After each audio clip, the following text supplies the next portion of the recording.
to see. Nice to see you all, and nice to meet those of you whom we haven't met yet.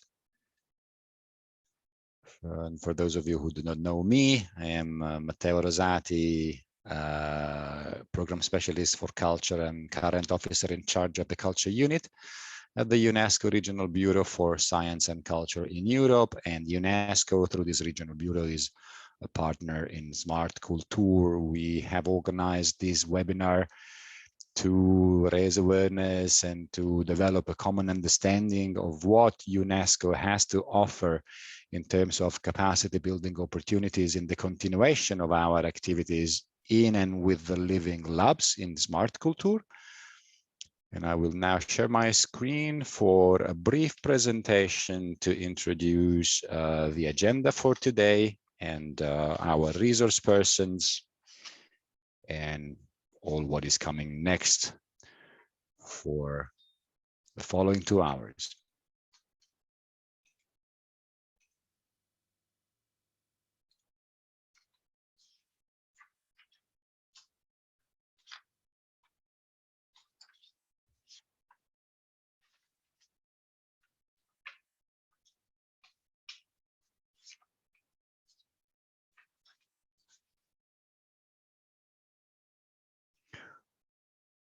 Okay, I think we can really start now. People will keep coming in, but we have a tight schedule. So, well, thank you all. First of all, I would like to thank all the partners in SmartCulTour for being with us today, all the lab managers, all participants and stakeholders and local partners in the living labs.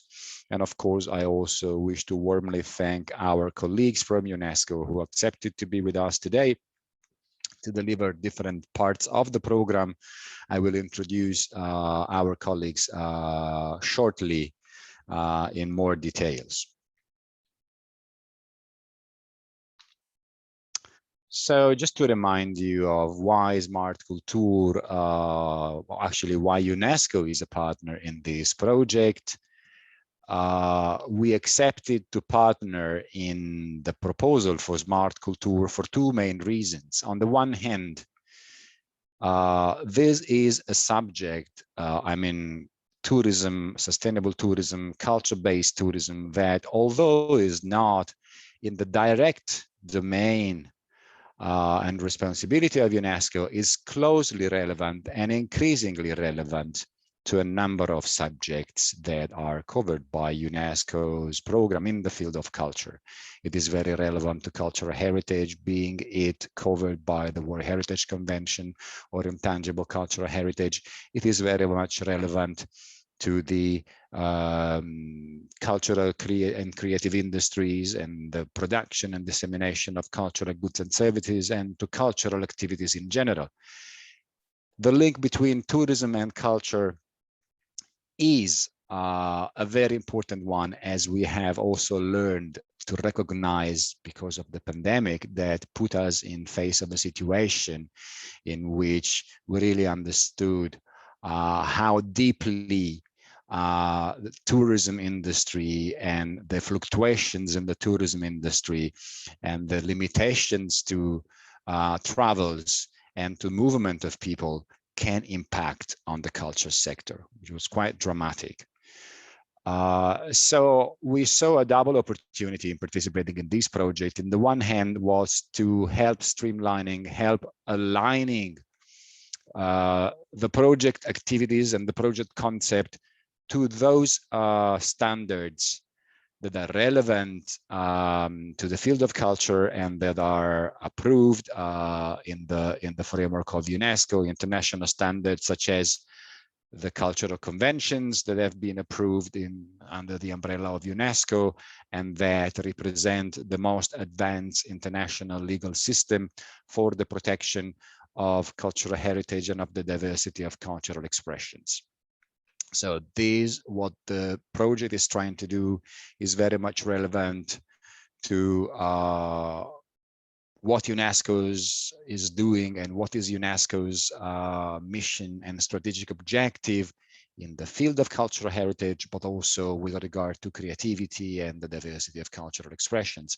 On the other hand, of course, we have recognized the contribution that the SmartCulTour can bring in terms of input, insight, on this subject, on supporting a new approach to cultural tourism as a driver for sustainable development and resilience, focusing on place-based and participatory approaches to ensure that tourism benefits all concerned stakeholders. So by participating with the very high-level partners that we have in SmartCulTour and participating in the innovating research and demonstration activities of the project, and by working together and in close cooperation with the Living Labs, we are convinced that we will gather useful indications that can feed into what UNESCO is trying to do in advancing its agenda and its contribution when it comes to culture-based tourism and sustainable tourism. Within this framework, UNESCO's role in SmartCulTour is manifold, but we are primarily tasked with the coordination of activities in the 6 Living Labs by improving cooperation and co-decision between relevant stakeholders to support strategic planning, policy development, and the identification of methodologies and interventions to be implemented in each and every Living Lab towards more sustainable forms of cultural tourism. And the present webinar is part of this activity, more precisely is related to UNESCO's contribution to capacity building and awareness raising as part of SmartCulTour. As I mentioned, an opportunity to align the project activities to relevant international standards. We have, in our preliminary discussions with SmartCulTour partners, identified 3 subjects that are considered as potentially more relevant or promising in terms of capacity building activities and opportunities that we can offer to the Living Labs during the continuation of the project. And these 3 subjects are UNESCO's overall approach to sustainable cultural tourism, intended also in the context of destination management. This is, we are in a moment of transition. UNESCO launched some years ago World Heritage and Sustainable Tourism Program. Of course, the issue of sustainable tourism is not limited to the context of World Heritage, and the organization is now trying to advance in order to develop a broader approach to tourism and culture that would go beyond the narrow limits of the World Heritage Convention and its scope.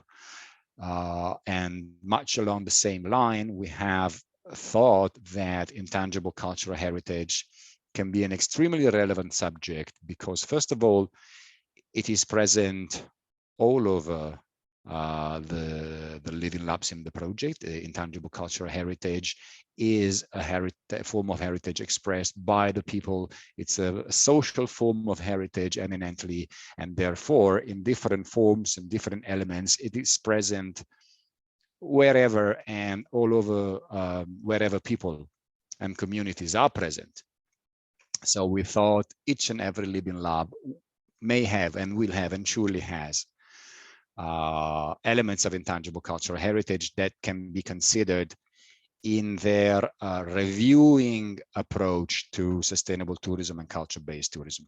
And then we thought, especially for those sites that are located in urban areas, that the historic urban landscape approach can be interesting and relevant, because it's also about participatory approaches to define priorities and modalities of action and action too, with regard to balancing heritage conservation and development in urban areas, drawing and leveraging cultural heritage in urban contexts.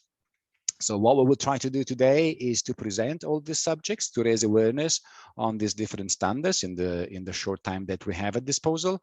And after this, we will continue our consultation separately with each living lab and lab managers and the lab participants to identify and agree on subjects for tailored capacity building opportunities that will be sort of pilot capacity building activities, of course, because we cannot expect that within the scope of this project, we can carry out a full-fledged capacity building program for all living labs, but we can pilot some capacity building activities that can open up future opportunities either within or outside of this project for a broader exposure to capacity building on these different subjects. So this is the revised program for today. Unfortunately, I have to announce that our colleague Peter De Bruijn had to cancel last minute due to a sad loss in the family. So while expressing our sympathies to Peter, we have agreed with him that he will record a video presentation on his subject, and we will share this with participants as soon as the circumstances will allow him to record so. But Costanza kindly accepted to give a very short introduction to the subject that was supposed to be covered by Peter De Bruijn today. So on UNESCO's approach to sustainable cultural tourism destination management. We will then have a presentation by Jyoti Hosagrar, recorded, who is the Deputy Director of the World Heritage Center. Jyoti will present the historic urban landscape recommendation, the historic urban landscape approach, and Alba Zamarbide, who is with us today, will participate also in the questions and answers, and she's here to take questions from participants and engage in the discussion after the presentation. Elena Drobna, our regional officer for Europe at the Living Heritage entity in the culture sector of UNESCO, will present Intangible Cultural Heritage with a special focus also on the capacity building strategy and contents that UNESCO has developed on Intangible Cultural Heritage, and we will then have some time for conclusions. This was all from my side. I will now leave the floor to Costanza. I'll stop sharing my screen and I will check if we have received the video recording that was about to arrive on historic urban landscape. If it takes longer than expected, then we will shift the order of presentations and start with Intangible Cultural Heritage. Thank you for your attention and for your understanding. Costanza, the floor is yours. Yes, many thanks, Matteo, and welcome everybody. It's a pleasure finally to have you all with us. I will now share my screen. As Matteo was anticipating, I'm just introducing the topic that Peter De Bruijn would have dealt with, but unfortunately he is not able to be with us today. So just a quick confirmation on you being able to see my screen. Can you see my screen? Yeah, we can. All good. Great. So quickly, my name is Costanza Videlbo, and I'm currently Assistant Project Officer at the Cultural Unit of the UNESCO Regional Bureau for Science and Culture in Europe, based in Venice. So I work with Matteo directly. I don't know why. Okay, now I can change the slide. And again, basically, this is gonna be a very quick presentation on what is the approach of UNESCO to sustainable and resilient cultural tourism, to be then applied in a destination management context, which will mostly be the focus of Peter De Bruijn's presentation once he will be able to share his pre-recorded video with us. I will briefly touch upon the 2030 agenda and sustainable development as a concept vis-a-vis culture, of course, considering that we are talking about sustainable cultural tourism. So as Matteo was mentioning before, UNESCO's approach to cultural tourism is a culture-based approach. So basically we move from the protection, our broad legal framework, protecting, safeguarding, and promoting cultural heritage, cultural goods and services. And from this, I mean, this is the basis, and we see culture, and as enshrined in the 2030 agenda,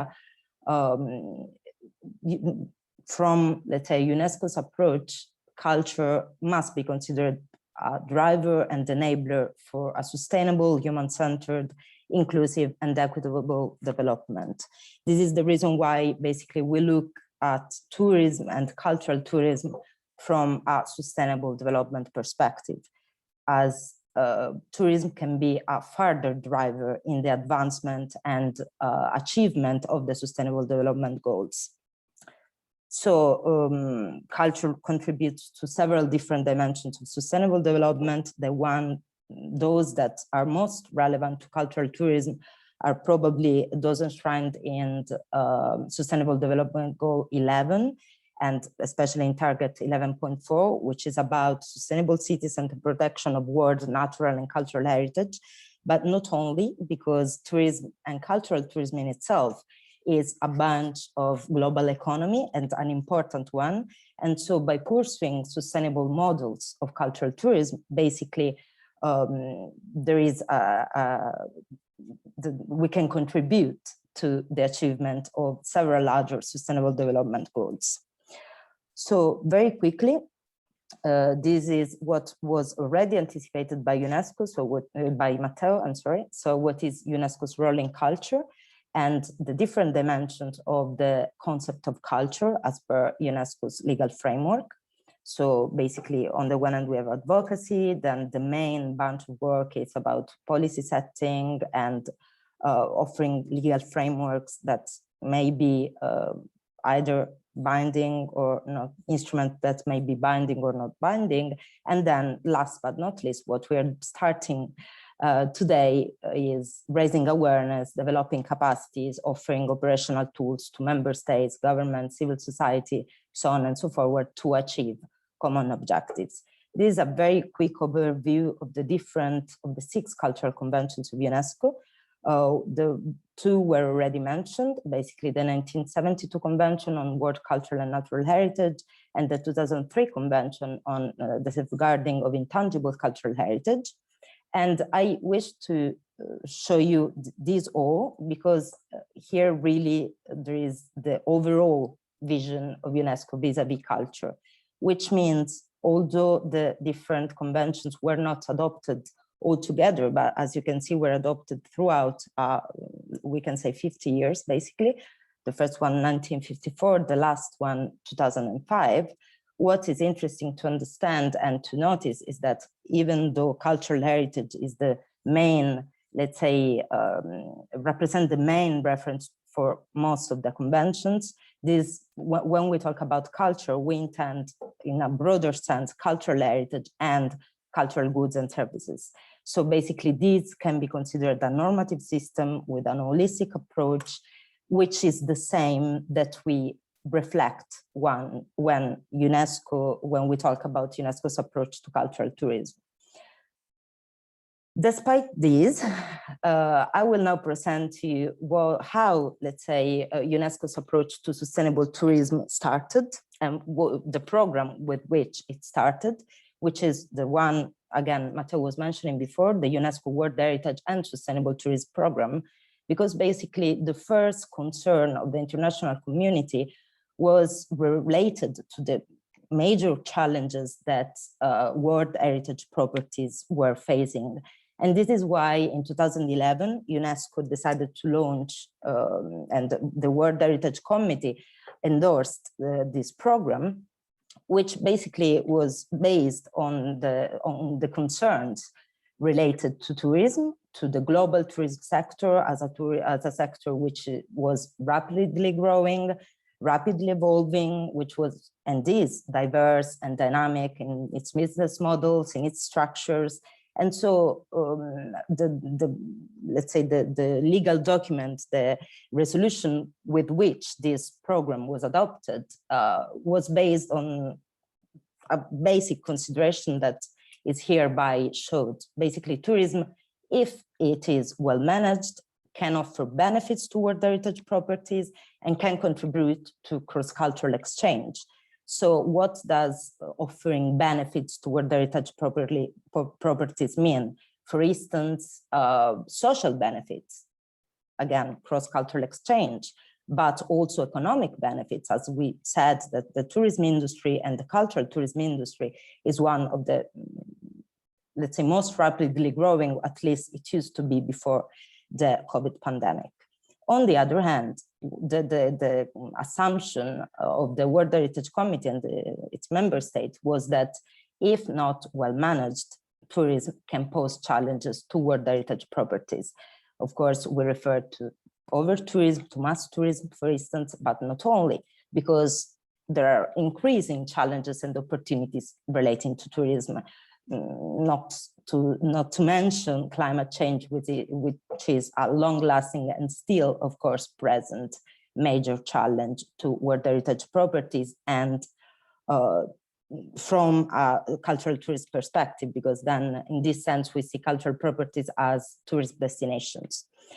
So in 2011, UNESCO embarked on developing this new program, this new World Heritage and Sustainable Tourism program, which basically is based on, is an approach based on dialogue and stakeholder cooperation, where planning for tourism and heritage management is integrated at a destination level, and the natural and cultural assets are valued and protected, and appropriate forms of tourism are developed.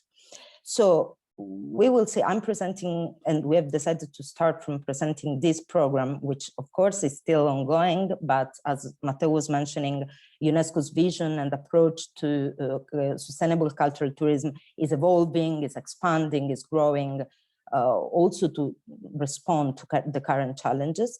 But we decided to start by presenting this program because the underlying principles of this program are still and will still be guiding principles of UNESCO's approach to sustainable destination management, cultural tourism destination management.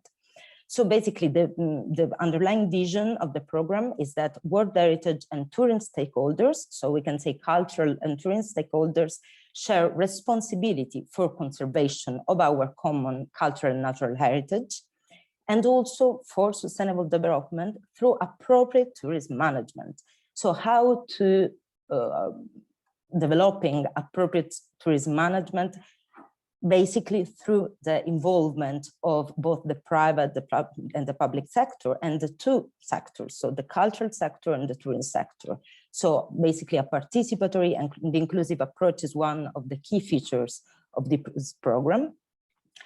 What is the mission of the program? As you can read, it's facilitating the management and development of sustainable tourism at World Heritage properties through fostering increased awareness, capacity, and balanced participation of all stakeholders in order to protect cultural heritage, basically.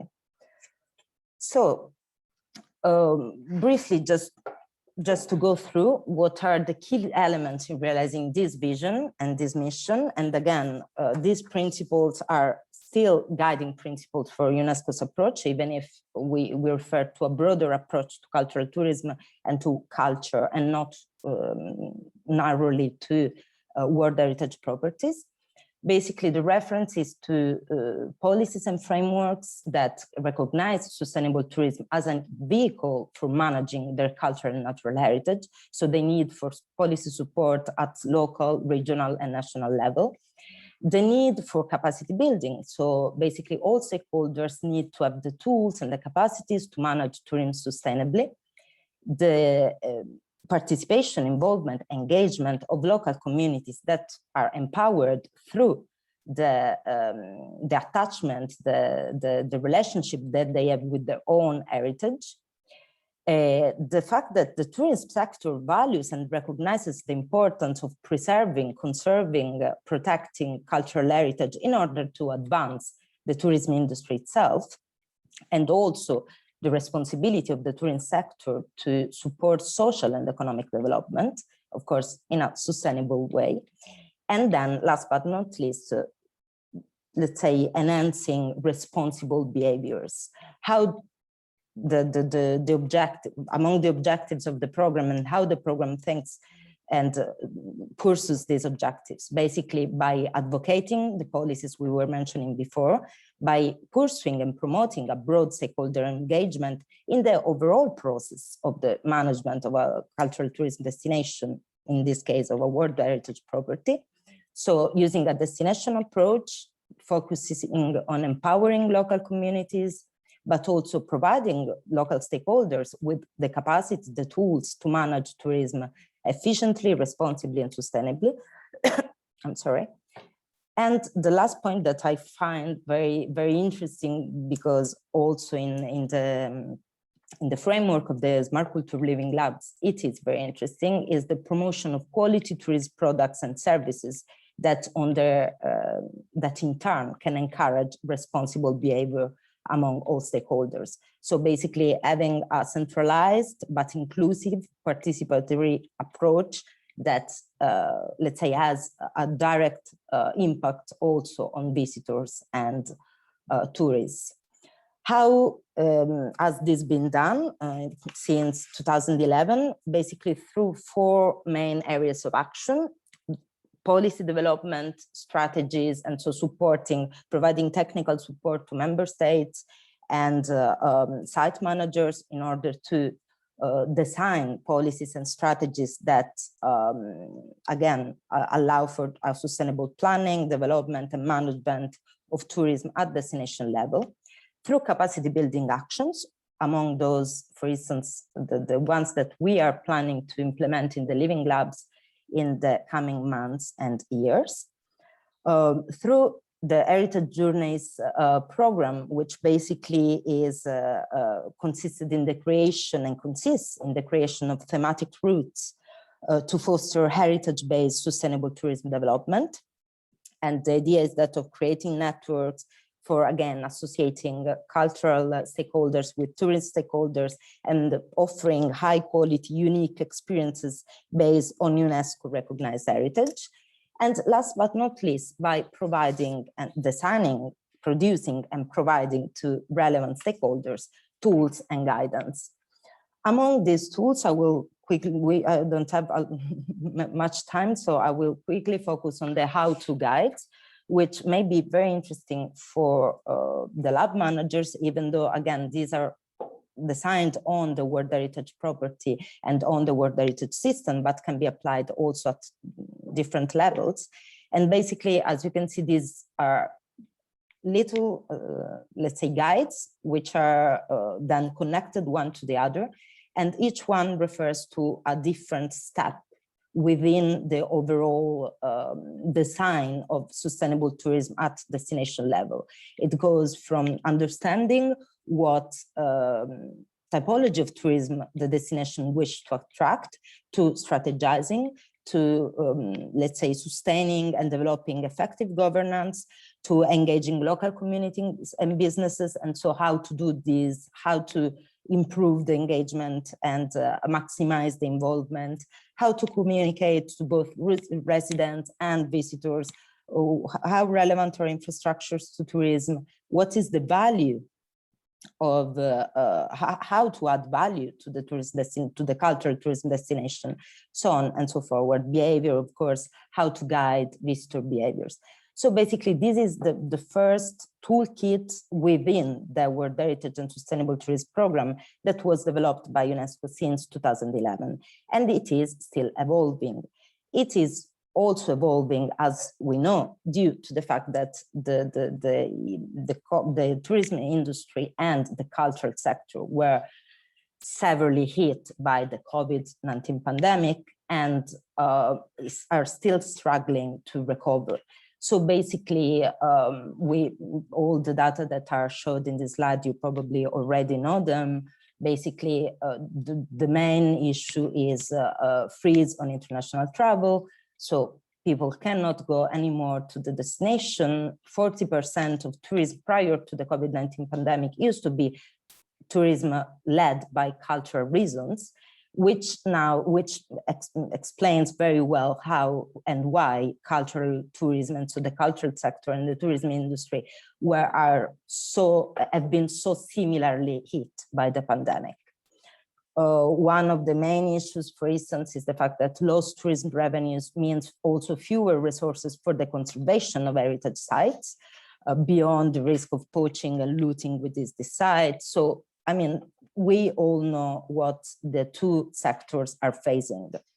But what is my role? My role today is, let's say, briefly touching upon how UNESCO has answered and has responded to this crisis, and how UNESCO is supporting, especially the cultural sector, due to its mandate, to respond to the COVID-19 shock, and also to what the other challenges that the cultural and tourism sector was already facing.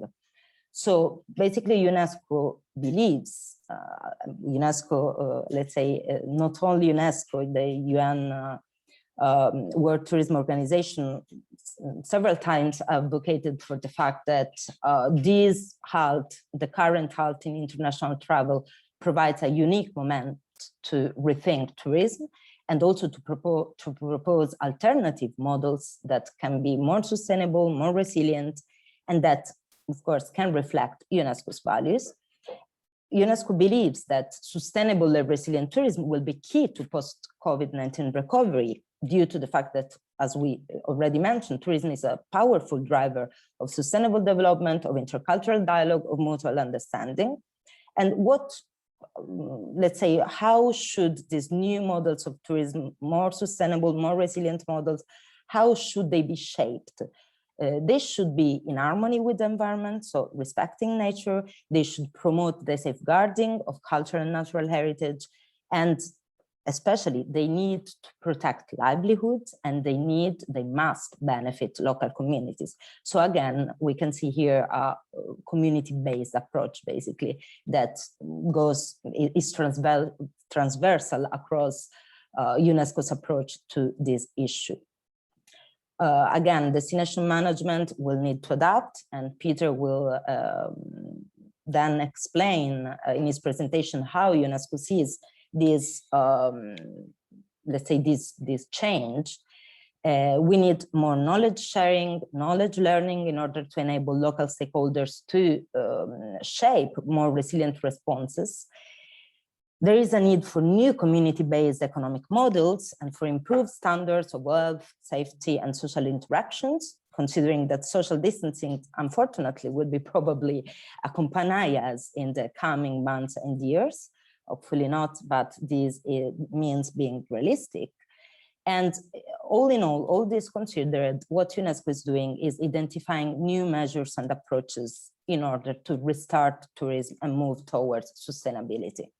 So the first thing that UNESCO has done already in 2020 has been the establishment of a task force on culture and resilient tourism, which has been set up in collaboration with the advisory bodies to the World Heritage Convention, so UCN, ICOMOS, and ICRON.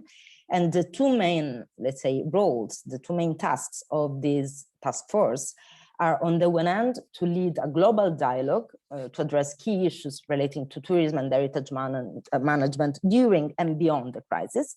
To tell the truth, the task force was envisaged before the outbreak of COVID-19 pandemic, but then, of course, became even more relevant considering what the culture and tourism sector is facing. And on the other hand, the task force works to ensure that the recovery of tourism is sustainable, is aligned with UNESCO's values, and strengthens the resiliency of communities and World Heritage properties. Here again, World Heritage properties, but not only. So the overall, we can say, cultural sector as intended, as culture is intended by UNESCO's approach. Let's say within the framework of this task force, already in September 2020, UNESCO led an expert debate entitled Cultural Tourism and COVID-19 Recovery, Resiliency and Rejuvenation, that basically explored how the current downturn in global travel can, on the other hand, be used to develop new models, new approaches, more resilient and sustainable ones, including and supporting communities, creating jobs, promoting culture, promoting cultural heritage and its transmission. On the right side of the slide, you can see the three main points that emerged from this expert panel. Basically, the need for more inclusive approaches, which we've already seen is basically a basic principle within UNESCO's approach. The need to provide tourists with the tools to make informed and responsible travel choices. So the need to include visitors and residents as well within the overall management and planning for cultural tourism at destination level. And the need to include and collaborate more and more with the private sector and to make it responsible for sustainable models and forms of tourism. I will now go very quickly through the different initiatives that UNESCO has undertaken since the outbreak of the COVID-19 pandemic. One of these was held already in April 2020 and was the online meeting of Ministers of Culture, which was organized by UNESCO in response to the COVID-19 pandemic. And cultural tourism within this meeting was one of the key points of discussion. You can find the relevant outcomes of the discussions both in the minutes, in the proceedings of the meeting, and in a special issue of the UNESCO Cultural and COVID-19 Impact and Response Tracker, which is very interesting also because it's still July 2020. So what is interesting also in the publications that I will be showing step by step to you now is that each of them to some extent reflects also the stage of the COVID-19 pandemic. So for instance, this UNESCO Creative Cities response to COVID-19 was really one of the very first initiatives launched by the organization already March 2020, so just after the outbreak in Europe at least of the pandemic. And there UNESCO reached out the Creative Cities Network and the members, of course, the cities that are members to this network, in order to ask them to provide with their insights on the one hand, but also the different solutions that they were adopting to respond to the crisis. And this resulted in very interesting, let's say, publication, because it was already a way for cities to stay connected in a moment in which, of course, sharing was much difficult, or at least more difficult than before, and also to exchange knowledge, exchange lessons learned, exchange good practices, so on and so forth. Another very interesting publication is the survey on museums. Again, it's May 2020, and basically it's not only a mapping of the situation of museums worldwide. So for instance, basic data, 90% of museums have closed their doors during the crisis. And more relevantly and more dangerously, more than 10% may never reopen.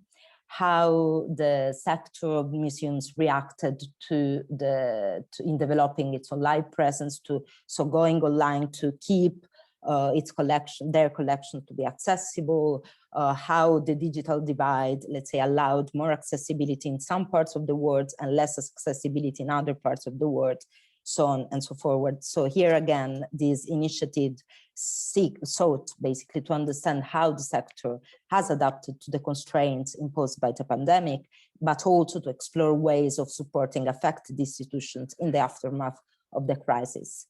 This is basically the last other two publications, and then we go, and then I close because I'm going beyond the time. This is a policy guide, so in let's say based also on the previous studies, surveys, and publications made, UNESCO decided to, through its Brazilian movement, a movement that was launched again in March, April last year, and that enabled artists and cultural operators from all over the world to convene in open format virtual debates in order to share experiences, share views on how to recover, how to respond to the crisis, considering that the cultural and creative industries have been severely hit, and especially cultural workers there have been, and artists and cultural professions have been severely hit from not only a social, but especially an economic point of view.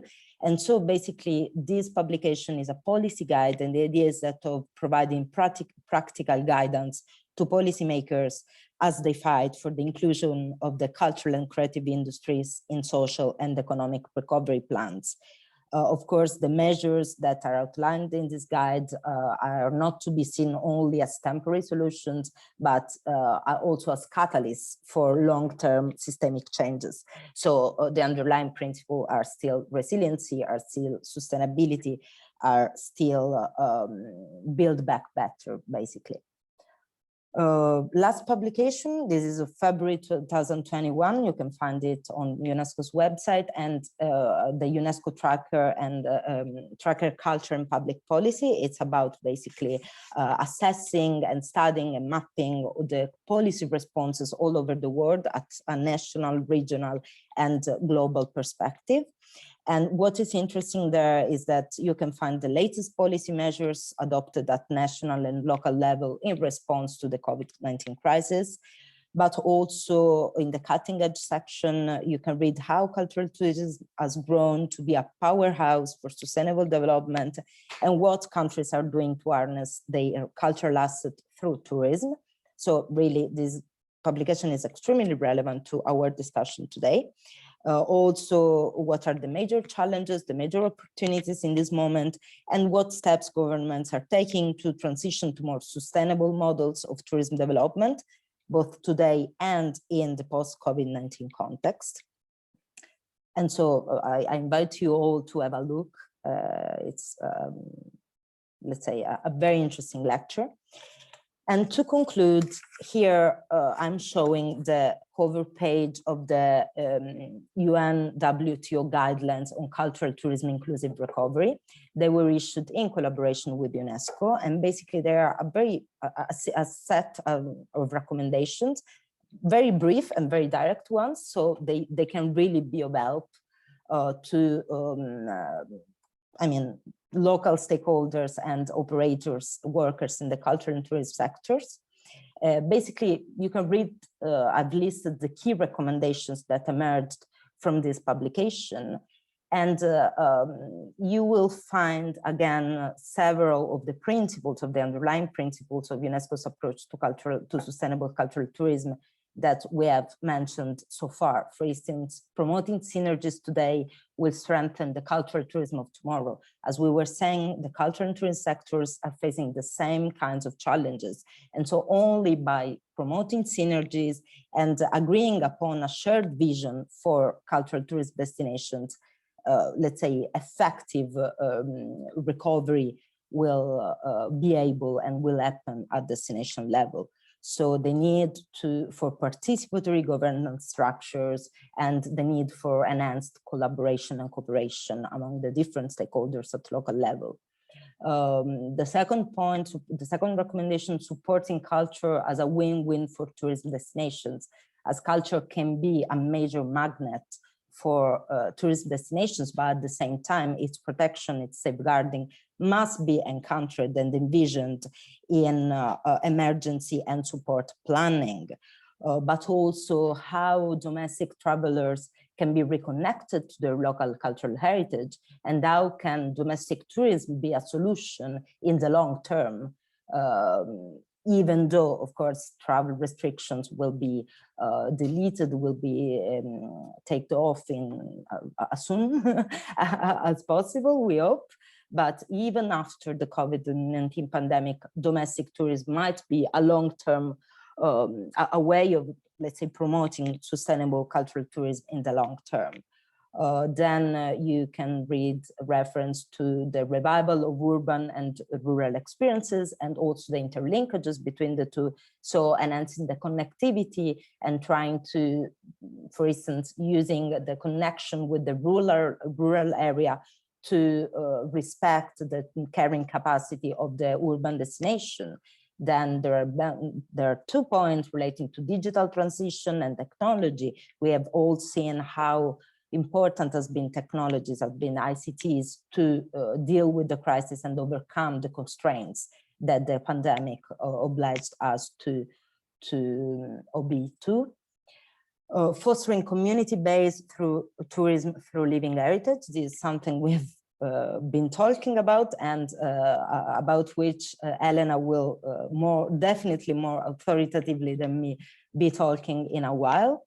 And then fostering a cultural tourism recovery for all, so taking into account all the stakeholders at local level and also all marginalized groups. So basically cultural tourism recovery also as a way of enhancing the human rights-based approach, which underlines the overall UNESCO's action, and then the importance of protecting nature to protect culture, and so the interlinkages between natural and cultural heritage. So I leave you by inviting you to have a look at this set of recommendations that may be of inspiration for your future actions in the Living Labs. And that's all from my side. I leave the floor once more to Matteo, who will now be introducing the next speaker. Thank you. Thank you, Costanza. Thank you for the presentation, and especially thank you for having put this together at the very last minute after we have learned of Peter's impossibility to be with us today.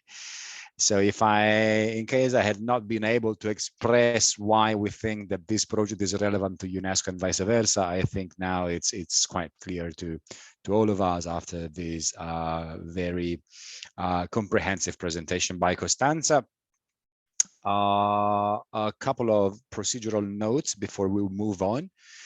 I would kindly ask all panelists and attendees to please rename yourselves if you can associate your living lab or your project partner to your name, so that we know who's who. We have promoted a few of you to panelists, not because we have preferences, but because we recognize some partners in the project, some partners in crime, and we thought it would be safe to give all of you the possibility to intervene and speak. But of course, this will be extended to each and every of you who will then wish to take the floor in the questions and answers sessions.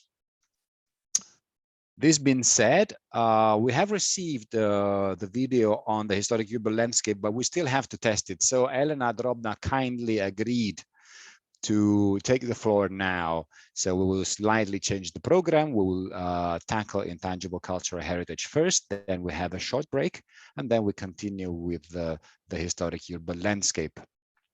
Elena, please. Thank you very much, Matteo. My name is Helena Drobna. I am a program specialist at the Living Heritage entity at UNESCO headquarters, and I am at the same time the regional officer for Europe. And I will try to show you my PowerPoint now. I have to apologize up front because my connection seems to be extremely unstable. So I hope we will manage this. We can see it well. Is it on? Yes. It is Perfect. on, Elena. Should you have any problems, I can share my screen instead. So perfect. Thank you very much. I tried to change my location, so I hope now it's okay. But I could hardly hear your presentation. So let's see. Okay. So thank you very much for inviting me. I'm very happy to be part of this panel, in particular as I saw through the document and through the presentation given by Costanza how we are actually a little bit different when it comes to intangible cultural heritage than when you hear about cultural tourism and tangible heritage. So I will try to explain you a little bit why and what could we do about it. So I will start by a brief introduction of the 2003 convention. And by the definition of intangible cultural heritage, just to make sure that we all have the same in mind when we are discussing later on. Then I will briefly address the relationship, the very tricky relationship between intangible cultural heritage safeguarding and tourism as it's seen by the 2003 convention. And then at the end, I will come to what UNESCO does in this field and what could we possibly do together, in particular in the field of capacity building, training, awareness raising, etc. So let's start by the 2003 Convention for the Safeguarding of the Intangible Cultural Heritage. As Costanza already very nicely showed you, it's one of the 6 key instruments that UNESCO has developed over the years. And the 2003 Convention is, as you have seen, the young daughter or sister of the others, in particular of the 1972 Convention. And the objective of this convention was to introduce living heritage with the objectives to ensure its viability, its transmission, to ensure respect for and appreciation of living traditions of the others. Sorry, I have to now.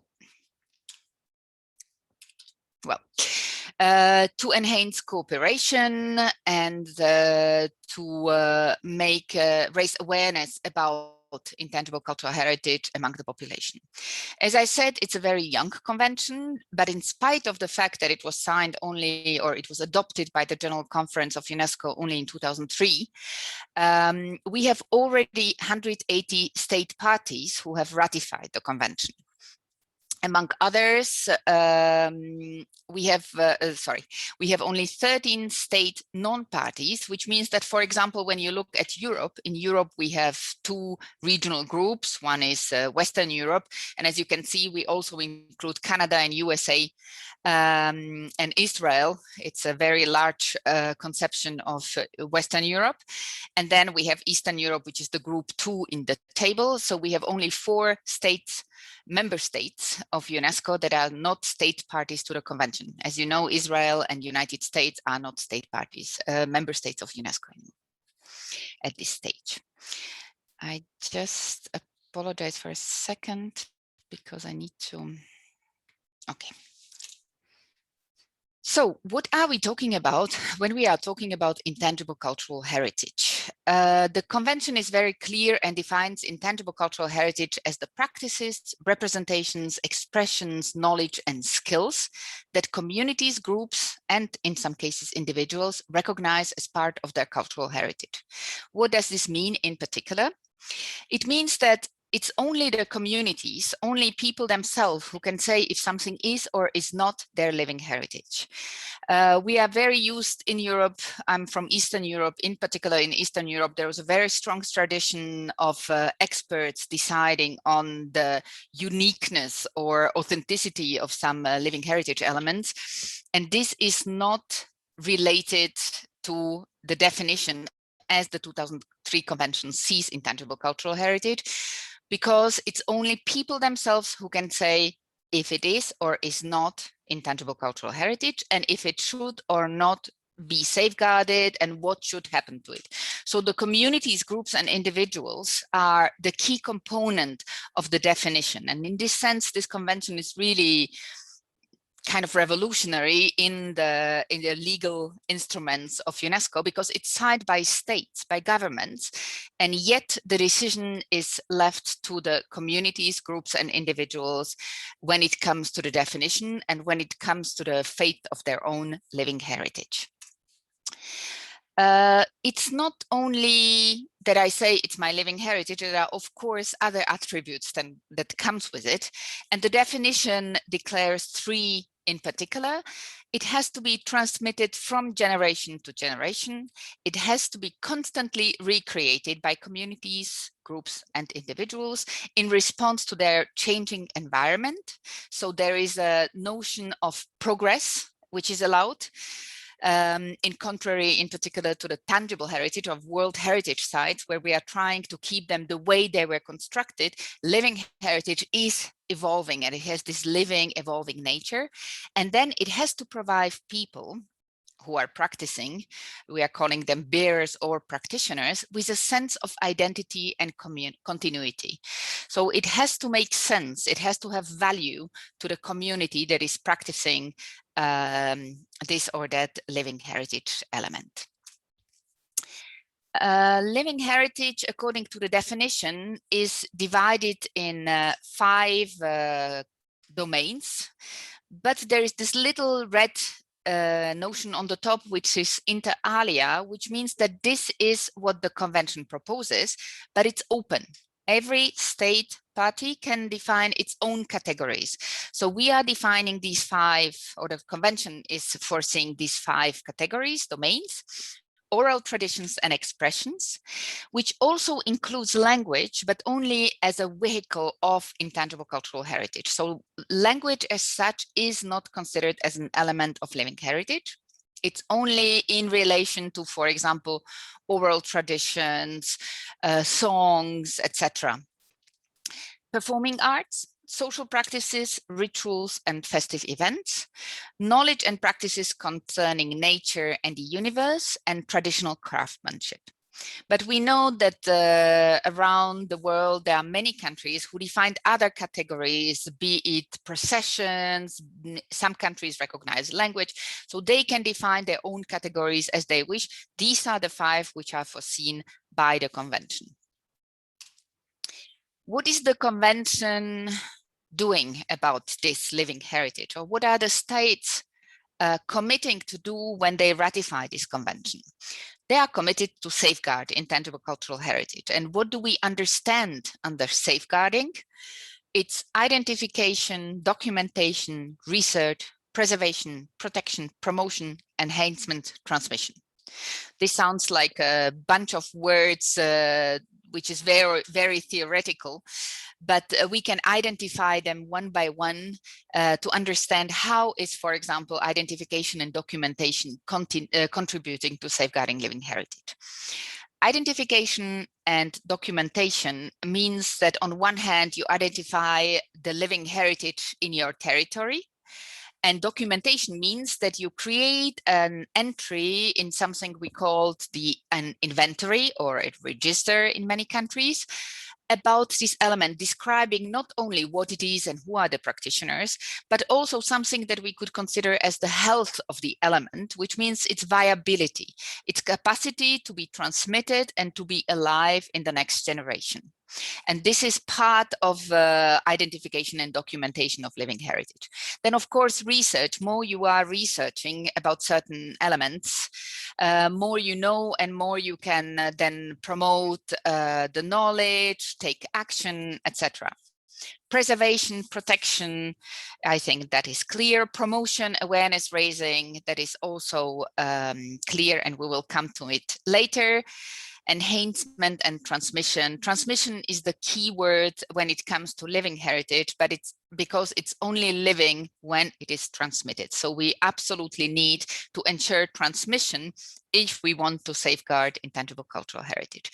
And this includes intergenerational transmission from the elderly to the younger generation, and it can be done in many different ways, in the families, in schools, from a master to an apprentice, etc., etc.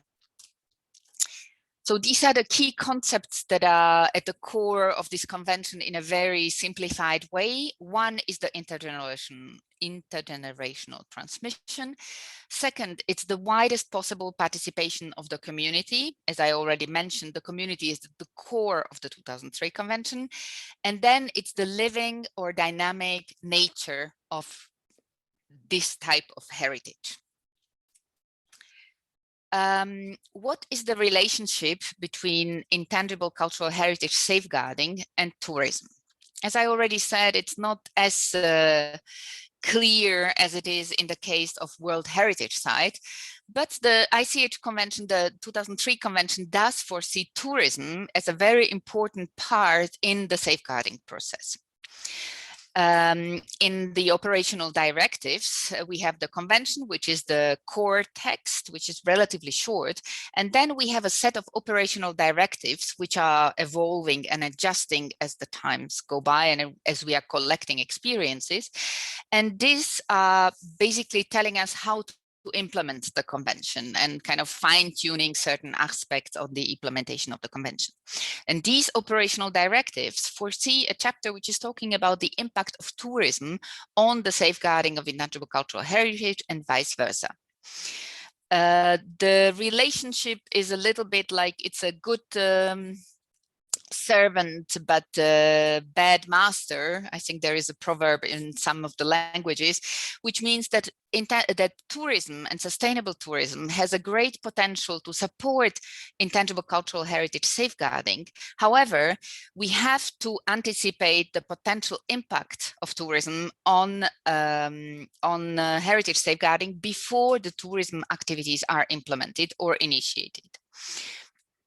And we will talk about it in a few examples later on to see what exactly do we mean by impact.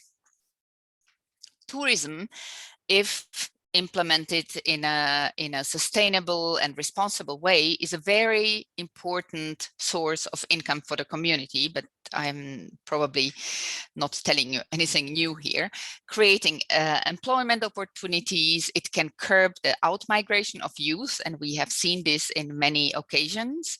It can encourage the transmission and viability of living heritage, and it's an important part of safeguarding plans, but it's not the key objective of safeguarding plans. And this is where it's becoming a little bit tricky, because we cannot talk about the destination.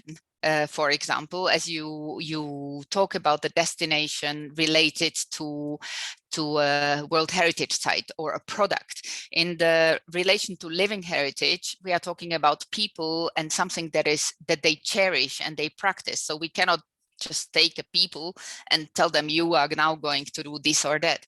They, of course, are most welcome and very often interested in participating in these activities, but it's never the safeguarding plan's objective is not tourism. Tourism is a tool that is contributing to the safeguarding. And that's, I think you can already see that there is a space for potential tensions, which can, however, be very easily often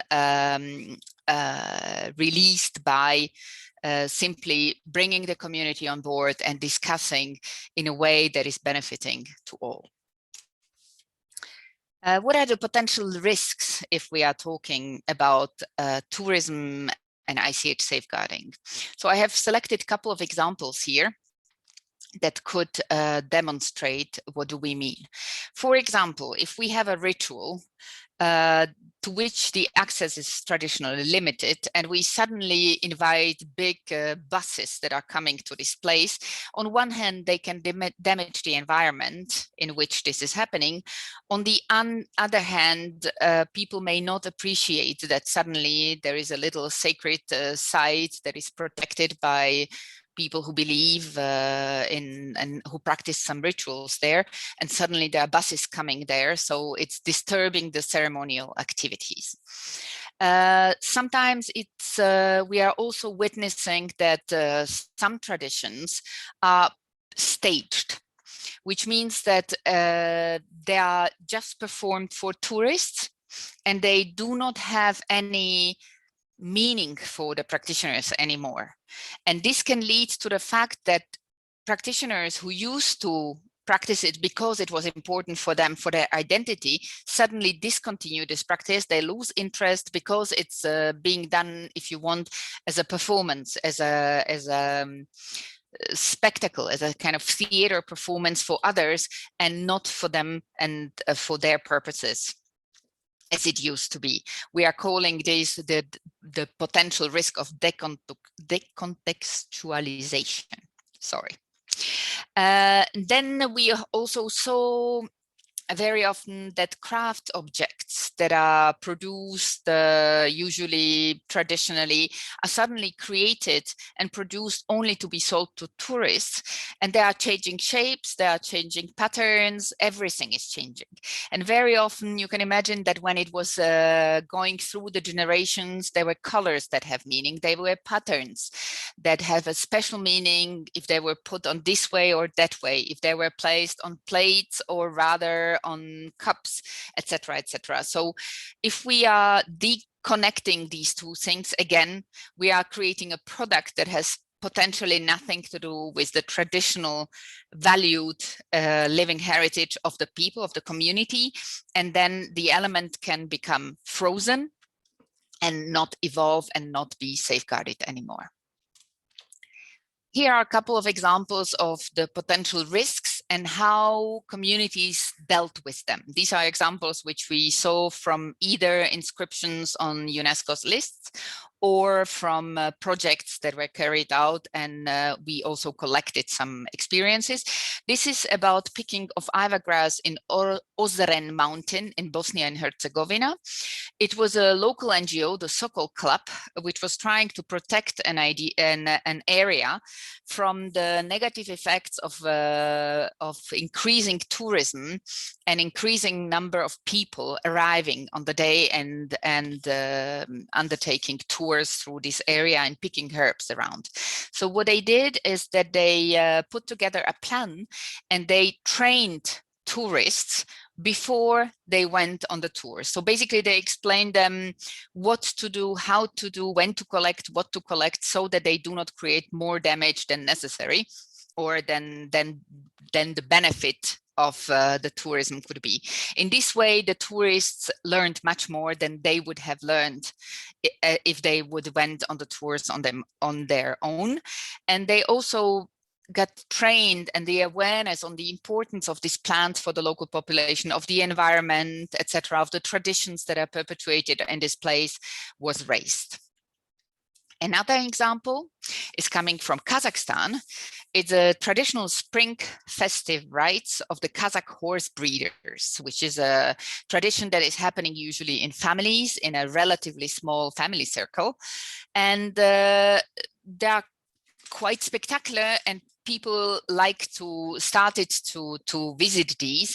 And then you have a family party and suddenly buses stopping by and watching you doing. So in order to prevent this happening, they created a festival, a thematic festival, which was showing and explaining these traditions to tourists in a way that would then not take the attention from the families and from the intimacy of the families, which left the families in their intimacy and in this celebration as it was before, and the festival at the same time catered for the needs of the tourism. Another example is coming from Sri Lanka, and it's the Rukada Natya traditional string puppet drama. I think we have puppets all over the place, from Italy to Central Europe, everywhere. And they didn't propose one particular measure, but what they said, we know that if we are going to open this to tourism, we risk to have some unwanted impact, and therefore they put in place a monitoring mechanism together with the puppeteers, and they decided to watch month by month how this is evolving to make sure that it doesn't lose the context, it doesn't lose the meaning for the puppeteers and the community who enjoyed this before, but at the same time they can cater for the needs of the tourism.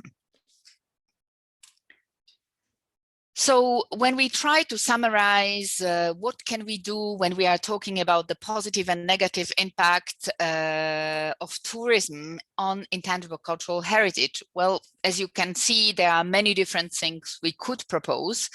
But one which was mentioned by Costanza, which goes the same way for other heritage types, is that we have to ensure that the communities benefit from the impact or from the benefits, financial benefits or visibility of the tourism, and at the same time allowing tourists to benefit from the new knowledge, the new experiences proposed by these communities. As I mentioned in the experience just before, we can put in place monitoring mechanisms of different types. We can do capacity building of key stakeholders. Now I'm talking about practitioners, it can be the local administration, it can be local NGOs, and then we can go on the other side to working with the tourism organizations, with the tourism providers at different levels, with hotels, with travel agencies, etc., up to tourism guides. And we do have indeed some experiences in Central Asia from this area. We can then also work on ethical principles or the code of behavior. UNESCO has put together a set of ethical principles on how to how to behave, if you wish, when you are dealing with living heritage. And these are available on our webpage. And we hope that these will be adjusted, adapted to the needs of other specific areas, for example, to tourism, to NGOs working in specific areas, to schools, etc., so that the basic respect and principles of dealing with intangible cultural heritage are respected. Then, of course, part of the training can be guidelines for tourism industry and for tourists. And awareness raising is, of course, the overall chapeau that goes with this. And of course, awareness raising can go through different ways. It can go through schools. It can come through awareness campaigns. It can be done if we are talking about some kind of feasts and performances in the framework of these, etc., etc. So what is UNESCO doing, and what could we offer in the framework of the SmartCulTours? We have, in principle, in the field of intangible cultural heritage, two priorities. One of them is strengthening capacities to safeguard living heritage and contribute to sustainable development. And the second is safeguarding living heritage through formal and non-formal education.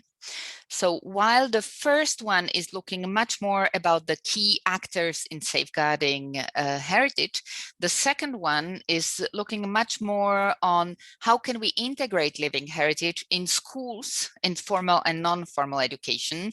But right now we are working more on the school level so that children learn about their heritage and can be proud of their heritage from very early stages. And I will come to that a little bit later. How do we operate when it comes to capacity building? We have developed about 12 years ago something we call the Global Capacity Building Program. And under this program, we have developed a kind of holistic approach. Until now, we've been working per country. So basically, we developed one program for a country. It lasted about 3 years, and it had a different components, starting from what you see in the center of the circle, of the white circle. It's identifying the needs for capacity building. From there, we developed a tailored response to the particular situation of the country, which was composed of training seminars and pilot activities, because having a training, a theoretical training in a classroom or in a training room is one thing, but then implementing it and testing it live is another thing. So we were always trying to link these two things so that people can immediately apply what they have learned, and in this way ensure sustainability of the process, of the learning process, and of the transmission of the knowledge that we transmitted or we trained in this training. This is very often accompanied by advisory services. The whole process is, of course, constantly evaluated. And once we done the first circle, we go to evaluate next circle of training needs, and we propose additional training, etc. And the way how we try to make sure that the efforts are sustainable at the national level is by creating a group of core stakeholders who are basically accompanying us through the whole process. And when we leave the country, this group is empowered, has the knowledge they know, has the connections they know where to find the information and what needs to be done. And they are basically autonomous and can go on. This can be translated at all levels. It can go from a little village where you can implement this whole circle up to a country or a region. When it comes to the training, we have developed series of tools and units, I would call it training materials, which are targeting the different areas a country or a community needs to know in order to safeguard their living heritage. One of them, and the first of one, is related to what we saw just before, the identification and documentation of living heritage. It's what we call the community-based inventorying, which means that we are identifying and documenting living heritage in the community, and we are basically doing this with the community. So this training is targeting community members and of course people from the administrations and the key stakeholders, be it academia, be it NGOs working in this area, local authorities, etc. All together trying to develop a system that corresponds to their need to develop an inventory. Many countries, most of the countries actually in Europe, today have national inventories or inventories recognized at the national level. So basically the idea is to see what is out there, what exists, and how can we adjust or feed into the existing inventories or possibly create a sub-inventory. And this training is about 2 weeks.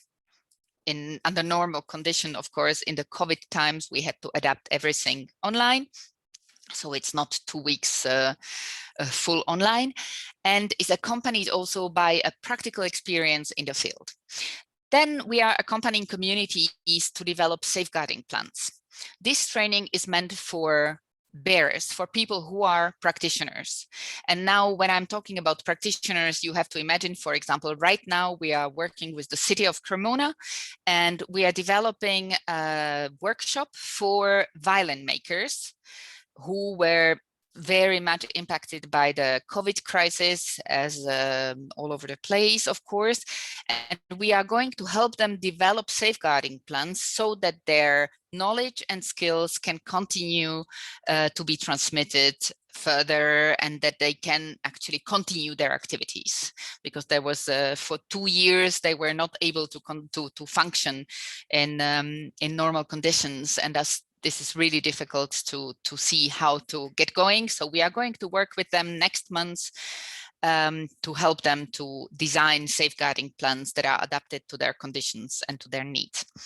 Another workshop is on the implementation of the convention. This is a workshop that is rather generic, and it's the key concept, and it's the basic workshop we always start with, because it explains exactly the principles of the 2000 convention, the key concepts, how to safeguard, what to do, etc. And it's addressing mainly the authorities.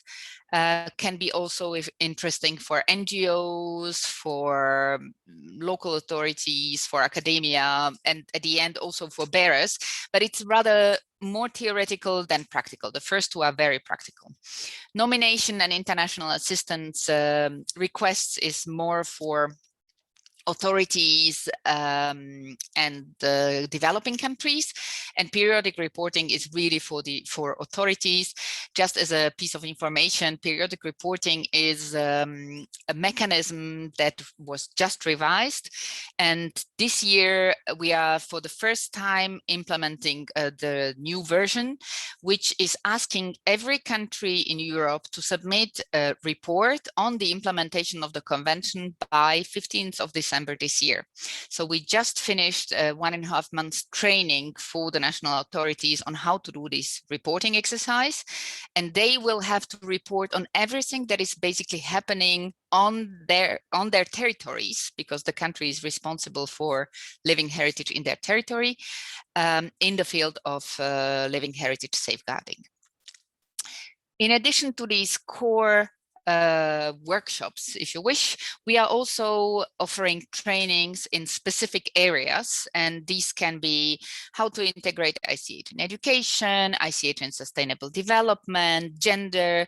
We are currently working a lot on ICH in emergencies, be it emergencies created by conflicts, but also, and here is where Europe, and in particular Southeast Europe, is concerned, climate, not climate, but like earthquakes and these kind of emergencies, and situations that are heavily also impacting living heritage. What can we offer as a kind of tools and materials to accompany this first priority, which is the capacity building? We have developed a set of comprehensive comprehensive set of training materials with about 60 thematic training units. The good news is that this material is available online for free, and you are most welcome to check in, log in to the webpage. You just have to fill in a little form for statistical reasons, and all the thematic units are available. They are available in English, French, partially in Spanish, Arabic, and some other languages. So you can use these and for your purposes as need be. We have developed a sustainable development toolbox, which is a quite nice part of our webpage as well, which provides 30 examples that demonstrate the links between living heritage and sustainable development. And I would really invite you, if you are working in this area, to go and look at it, because it's not only about kind of generic, very theoretical terms, but it's providing concrete examples on how living heritage, for example, can impact health and well-being. From you have many elements that we all know, from yoga and Asian martial arts that are providing some well-being, but also in Europe we have, for example, a collection of plants, we have things related to honey, etc., etc. So it's this is only about the health. Then we are talking about sustainability of food. Then we are talking about, for example, urban development, which is also a very interesting area, and how we need to look at planning spaces for practicing living heritage when we are developing our cities. We have also developed an interactive online bibliography, which is more for research purposes, but it's available online again in 10 languages and has today more than 1,000 references. And in order to deliver all these training and capacity building, we have developed a network of facilitators. We have worldwide more than 150 facilitators. About 25 of those are in Europe, based in different countries. And these are people whom we have trained on the use of these materials, and they are working closely with us, and they are on your disposal, and their list or the profiles are available on our webpage. So you can go and choose whatever profile you are looking for, but of course we are there to assist you in this selection. And we have an accumulated lessons learned from implementing these activities. We have done so far more than 300 workshops in more than 100 countries around the world. So we have some knowledge on how to implement these, what are the lessons learned, but also very interesting case studies from the different regions. One tool that might be of interest, in particular in relation to what Costanza mentioned before, we have also worked on the impact of COVID on living heritage and how communities around the world have dealt with this impact and have found ways on how to continue their practices in spite of the difficult conditions that they were all exposed to. And we have created a platform, carried out a survey, created a platform, and all the living heritage experiences that we have collected, and many of them are from Europe, are available on our webpage. We are currently preparing a report which will have, this was started in the beginning of 2000. The report will come out probably in the coming 2 weeks, and we'll have more recent experiences, and in particular lessons learned and recommendations on how to go on and how to create conditions so that practitioners and bearers can continue practicing their living heritage. The second priority is safeguarding intangible cultural heritage in formal and non-formal education. This is a clear connection with SDG 4, which is about quality education. And the reason is that we have realized that when you teach children not about ICH, but with the living heritage, the teaching is becoming more contextualized. Children find it easier to understand, and it's kind of more fun and more interesting for them to do the exercises. And we are just finishing a European project which has been going on for since 2019, as it was developed as a legacy of the 2018 European Year of Cultural Heritage, funded by the European Union and UNESCO. And this project had actually two parts. One of them was looking at young heritage professionals, where we brought together heritage professionals from all European Union countries. So back then it was 28 young people from 28 countries. And we trained them in tangible heritage, intangible heritage, communication. And they became, on returning back home to their countries, they became what we call the cultural heritage messengers. So their role was to spread around the message, to talk to other young people about their experience, and basically to mobilize young people to safeguard and protect their own cultural heritage. What you see on the picture on the left-hand side is a practical experience that we did on dry stone walling. It's a tradition that is common across many, in particular, South European countries. And we decided to give them the practical experience first and go for the theory later. So we had one day that they spent building dry stone walls in Croatia, and they worked with the community members and they learned from them, and they were discussing to them why this and how this, etc. And they learned how this is actually a sustainable way of constructing, how the generations before have been constructing this in this way because of many different reasons, to protect from wind, to protect from water. And it was a very interesting experience. The other part of the workshop was dedicated to tangible heritage, to a World Heritage Site, which was the Zadar walls around the city. And there again, we dedicated one day going through the city with experts and understanding the specificities of this kind of walling. And from there, we built the theory. The project ended up by 4 concrete, small awareness-raising activities, and it was absolutely fascinating to see these young people and their creativity of what they were able to come up with within one afternoon, very creative things. And while we were in Zadar, it was out of season, so the population that we met in the streets was the local population. They managed to get on board in one afternoon, 400 people, I think, and raise awareness about the meaning of the walling for them and about the dry stone walling. So it was a very nice experience that that we had here.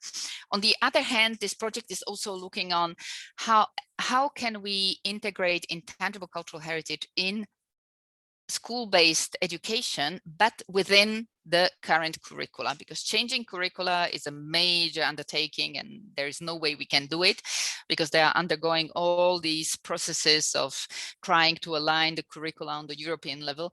So there is no way we can come with such a relatively small issue into it, but we are trying to find ways how can we integrate living heritage into the existing curricula in creative ways.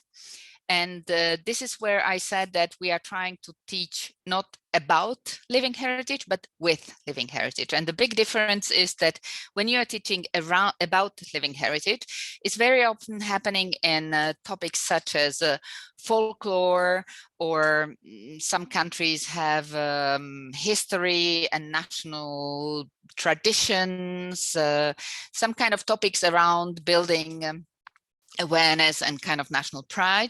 And this is where the traditions are coming in. But what we are trying to do is to integrate living heritage in, for example, mathematics and physics and chemistry and literature, etc. So we are actually teaching mathematics and chemistry, but with living heritage.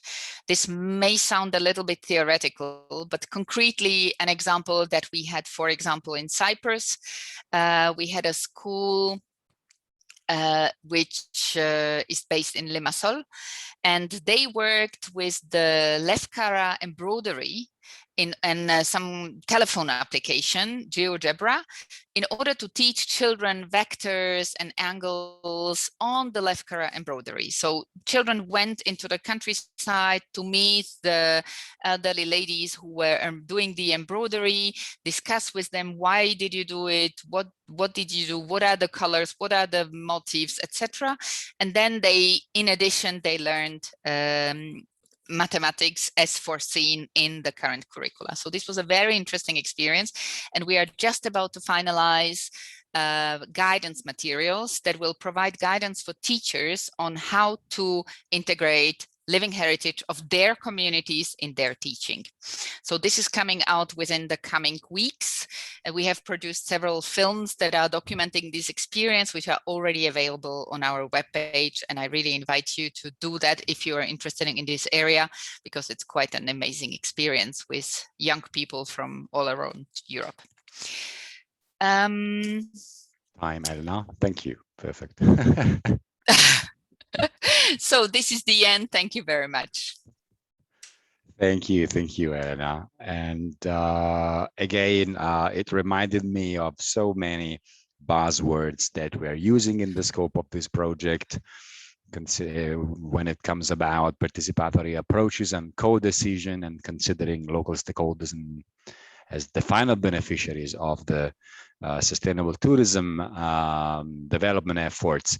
We have a few minutes now for questions and answers. You can either raise your hand or type your questions on the chat. I'll take your questions, and if you wish to take the floor and you are an attendee, let me know. I will also habilitate you to speak. Otherwise, you can type it in the chat.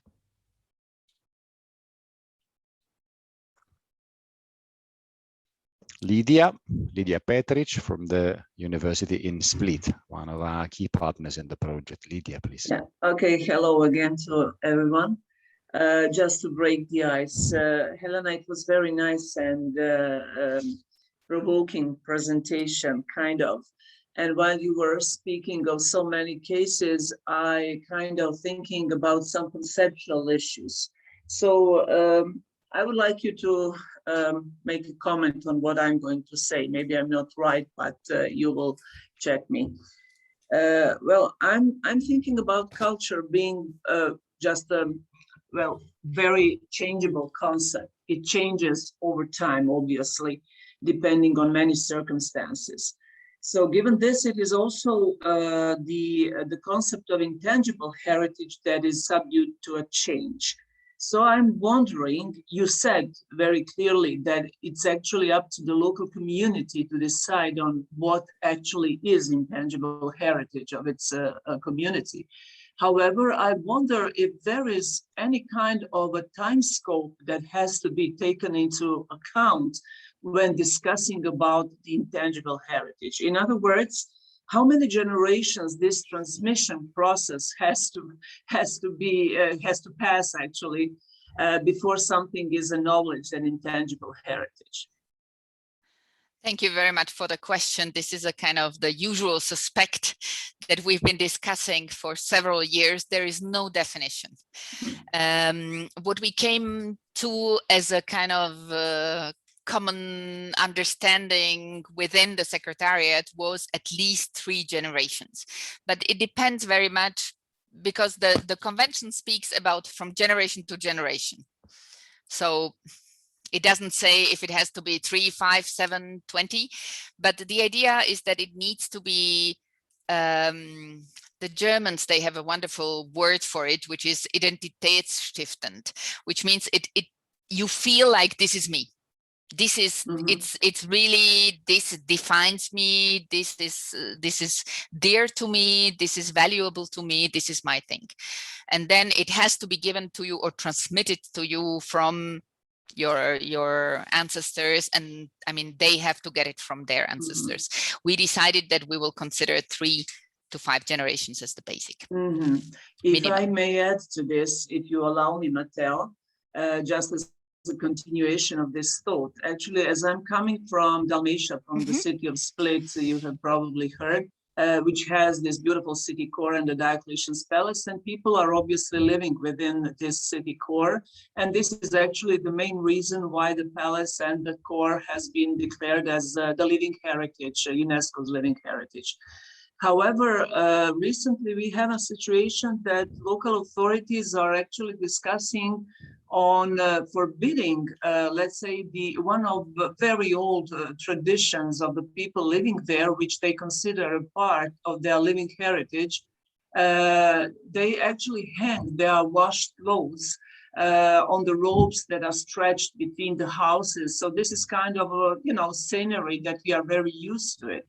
And now they wish to forbid it because of tourists and the visual effects and so forth. What do you think about this?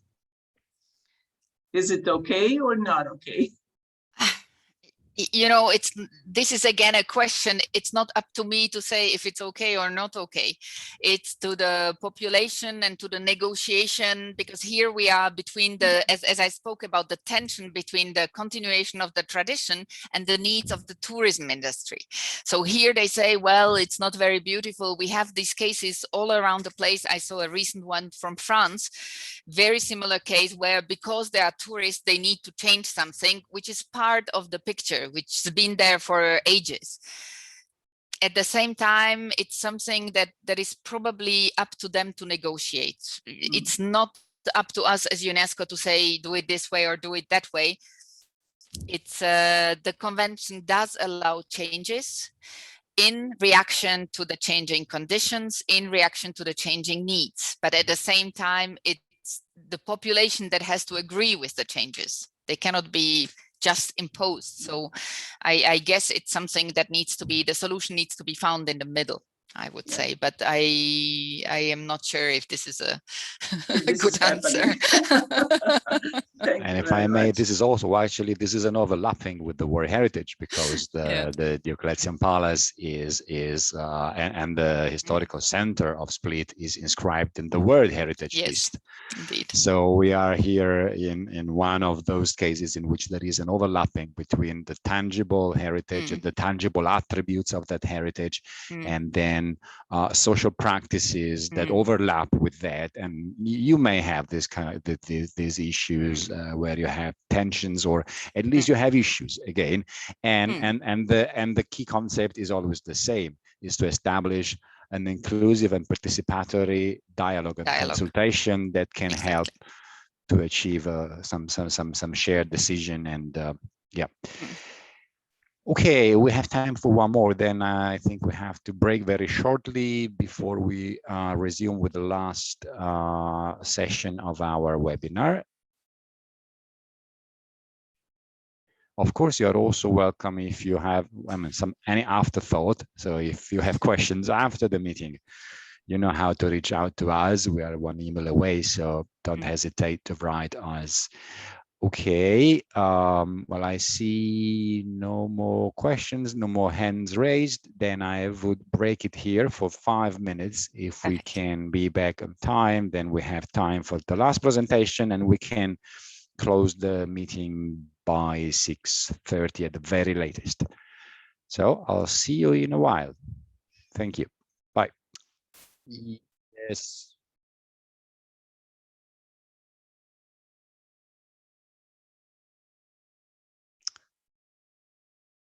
Yes, sorry for this call to order, but again, I would not want to take too much of your time in the afternoon, so I would invite you back to the meeting. We will have now a video recorded presentation by Jyoti Hosagarar, the Deputy Director of the World Heritage Center, who will present the historic urban landscape, the recommendation, and more in general, the historic urban landscape approach.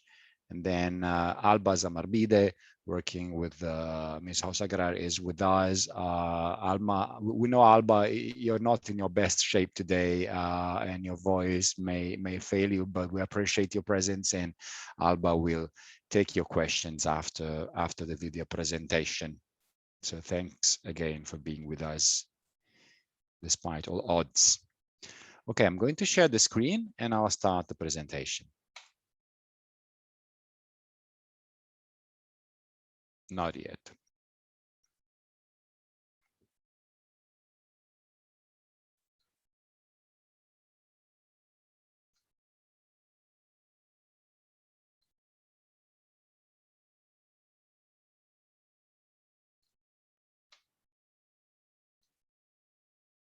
Hello, I'm Jyoti Hosagrahar, Deputy Director of the World Heritage Center. I'm very happy to be present with you today via this video. I'd like to just share with you some thoughts on the World Heritage Convention, as well as the Historic Urban Landscape recommendation. So let me begin with my presentation.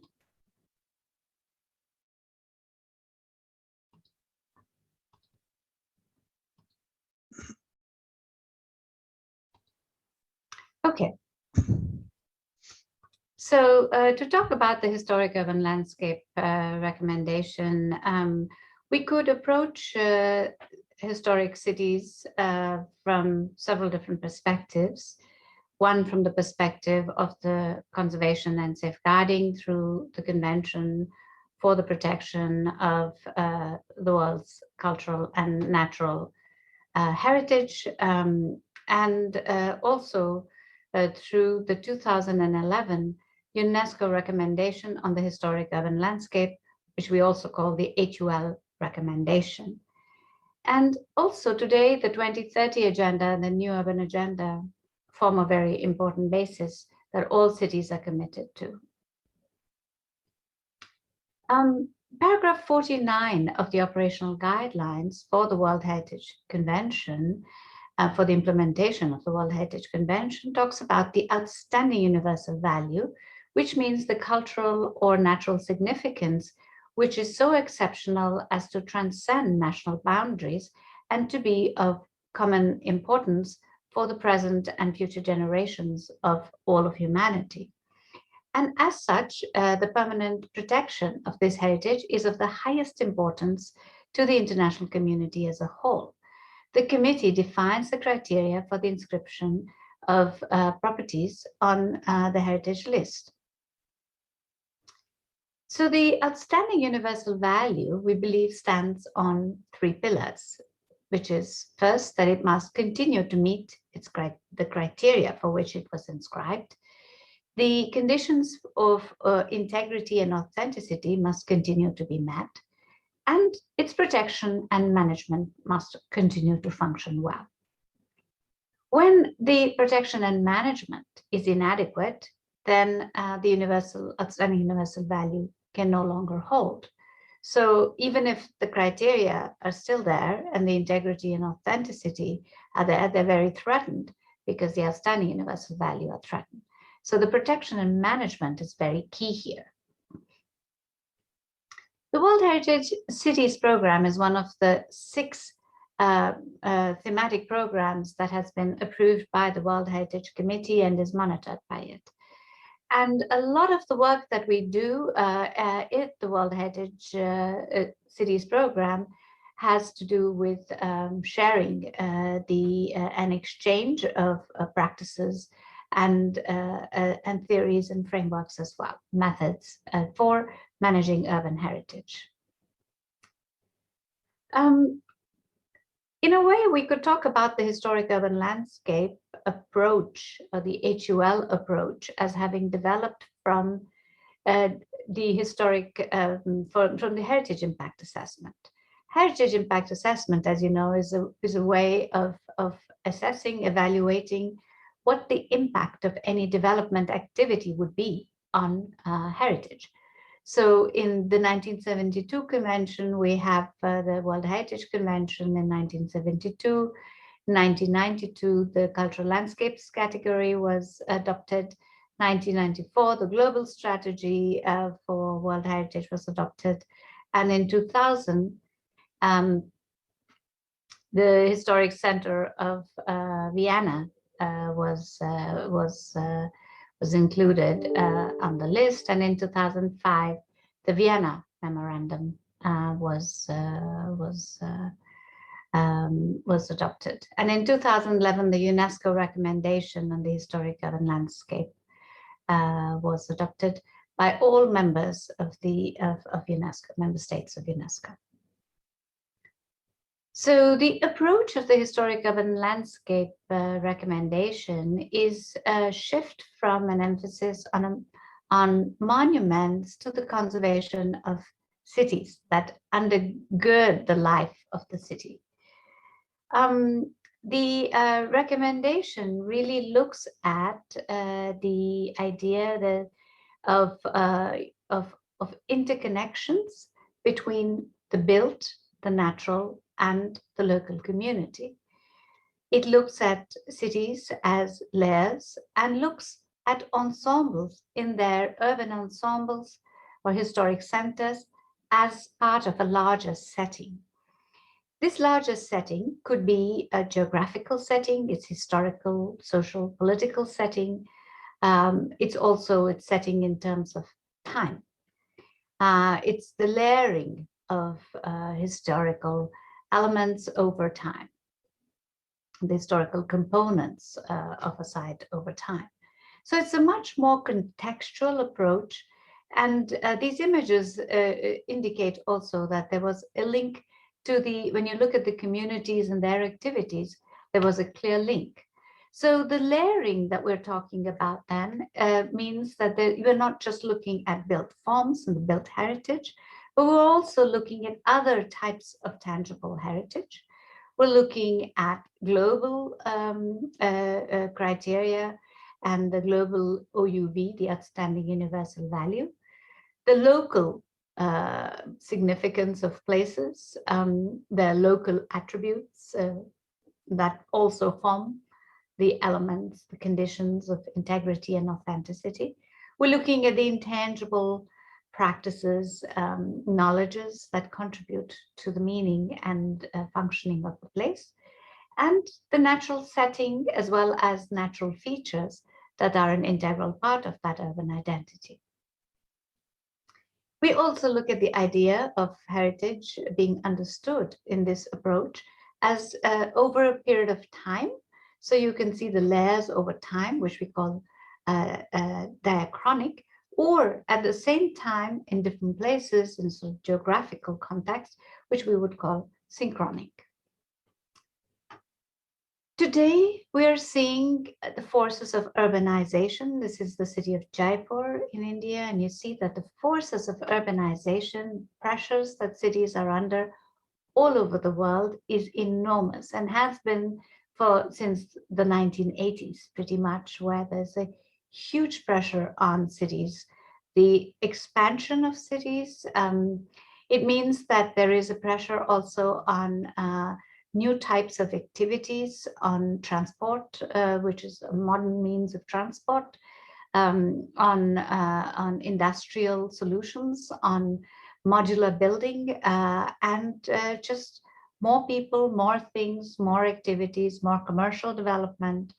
All of these have put an enormous pressure on cities, which means that these pressures tend to work as threats to the heritage values, because it's always put in an antagonistic way, where you have either you have development, which is for modernization and provides jobs, or you have heritage conservation. And this is a false dichotomy, but that's how it is often put.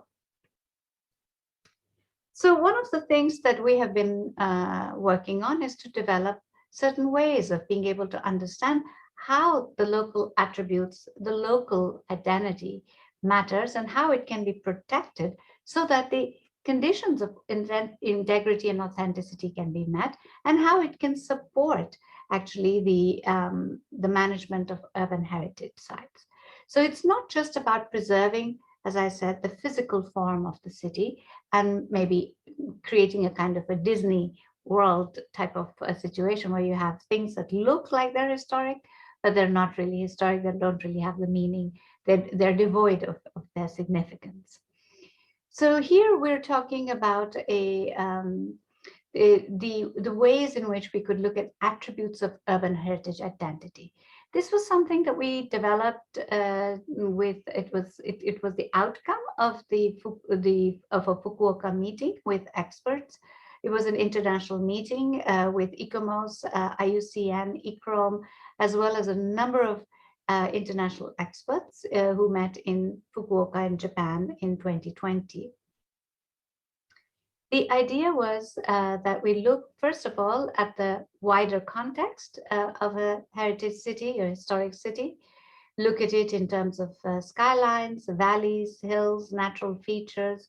So it's a kind of inventory of what contributes to its heritage identity, its historic identity, because it's not that there needs to be something for each of the points mentioned here, but it's a kind of a checklist that could guide a way to assess this, the attributes of urban heritage identity. Could look at the views and vistas, the orientation, the hydrology or the topography. One could look also at urban elements such as axes, city wells, streetscapes, street sections, festival routes, markets, architectural identities, stairways, street furniture. This is at the scale of the city itself, so that even the street patterns, they have the circulation patterns, the land use patterns, all have play a role.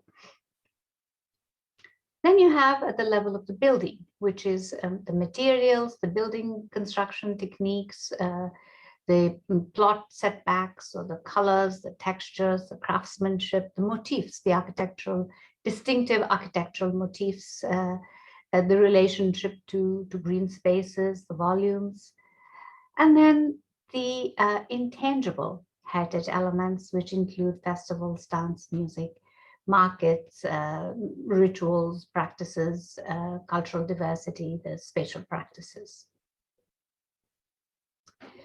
Another outcome of the Fukuoka meeting was the development of a methodology for implementing the HUI recommendation. So this is, one could apply 8 steps in a sense towards implementation. Now, these 8 steps don't have to be in sequence as a step. It's not a linear. It can, some of them could work in parallel, but nevertheless, there are sort of 8 sets of actions, you might say. First is establishing a governance structure, which is more multidisciplinary, where you coordinate across agencies and institutions in relevant sectors, including heritage conservation, urban development, regional development, infrastructure development, because these tend to work in silos in most historic cities. And so people think that heritage conservation and heritage management is only the work of conservation specialists. So what happens with transportation department has nothing to do with it. But in fact, when you build a road, when you build a bridge, you build a metro station, that has a huge impact on the historic areas. So it's really important to be able, same with tourism infrastructure. When a hotel comes up, people think that has nothing to do with the heritage protection. But in fact, the placement of the hotel matters a lot. Its design and location has a huge impact on the heritage. So it's really important to look at what is happening around. So you look at the property boundaries and you look at where structures are being built. You look around outside the property in the buffer zone and see what is being planned. Second, you also need to look at the sustainable development status, needs, and priorities. Is that place very vulnerable to floods or hurricanes? Is the place very vulnerable to droughts, or is it, is it threatened? Has any kind of other hazards that it is very vulnerable to? Does it have needs? Is there enough drinking water for everybody? So that these become very important in looking at establishing a management plan for these places.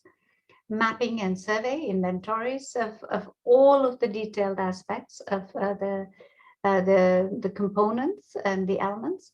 Looking at and assessing the vulnerabilities, as I mentioned, the vulnerabilities not only in terms of natural hazards, but also what are the key things that are threats to the outstanding universal value, because that, of course, is primary to protect the OUV of the site. So, and this could be in terms of poverty, for example, people are not able to take care of their property, so buildings are decrepit, that becomes a threat to the OUV after a point. So, one has to really look carefully to see what are the hazards, what are the threats, what are the vulnerabilities that are difficult, make it difficult to protect the OUV. Then one looks at the integration and coherence in terms of integrating the attributes of the OUV and the vulnerability status with the development plans. We look at ensuring the attributes of OUV and other urban heritage values in designing development programs and detailed projects.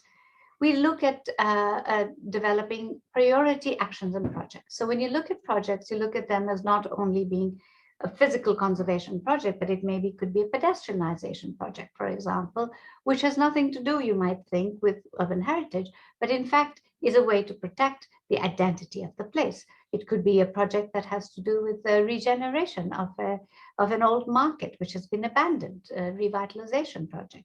So one has to look at what kinds of projects could act as triggers to enable the conservation to take place in a good way, and that can reactivate. Maybe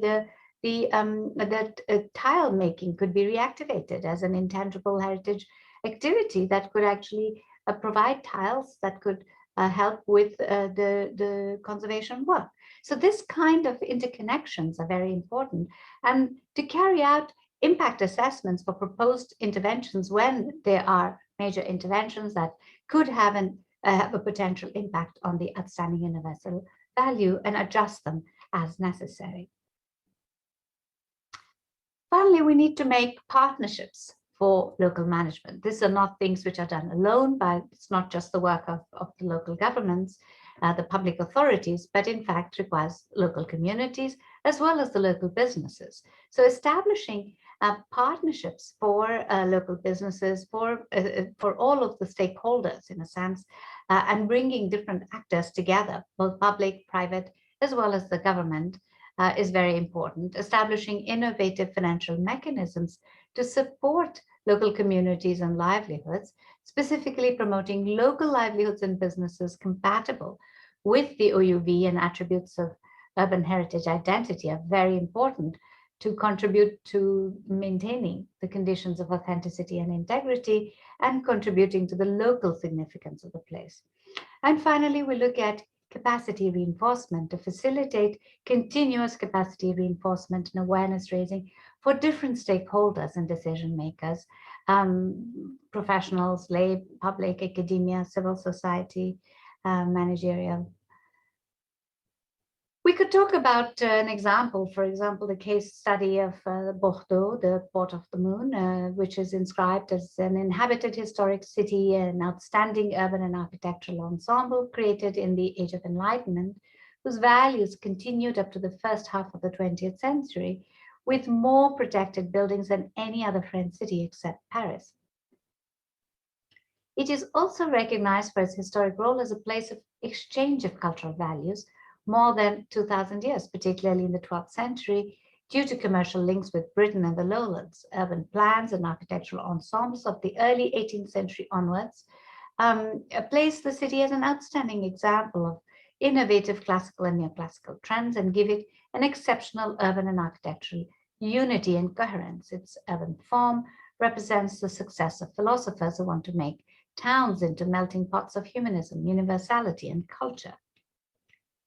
Now, this was actually a working port when the city was inscribed, and then subsequently actually expanded the buffer zone of the property, because it was they found that it was better for the protection. So it went from, they moved the port beyond the area, and then were able to restore the old port, because there were warehouses in front of the just right adjacent to the water. And so those warehouses could be moved and the buildings could be restored, so that it became a waterfront that was more a leisure waterfront, but the working port was then located elsewhere, which also meant that the movement of the ships and so on, that pattern changed enormously.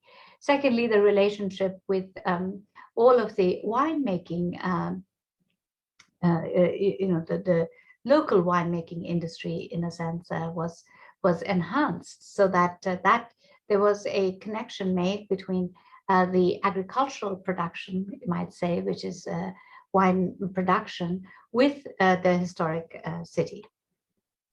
So you see here the case study of, and when you look at Bordeaux, you see the expansion of this kind of the buffer zone and the detailed development of the buffer zone. So one normally tends to think about only protecting what is within the property boundaries, but in fact, what Bordeaux showed us was that what was happening outside the city was very important for the protection of the city. And of course, there was a lot of improvements made even within the city, and the train system that was a tram was put in place that made it very much easier to have. I just want to leave you at the end with some other initiatives which may be useful to you to look at the Culture 2030 indicators, which includes a way of measuring the role and contribution of culture in the 2030 agenda at the urban level as much as at the national level.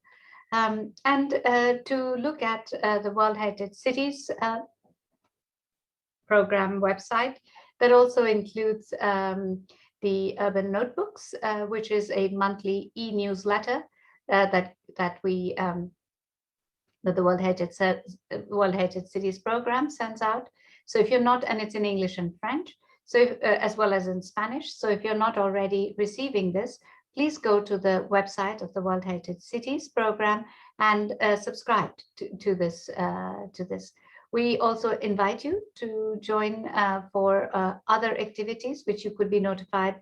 If you subscribe, you can be notified for other activities of the World Heritage Center and the World Heritage Cities program, so that you can be kept updated and you're able to join those activities, including World Heritage City Labs and others. Thank you very much for your attention, and I'm sorry that I cannot be with you in person, but we remain available to answer any questions that you may have. Thank you very much, and have a nice afternoon.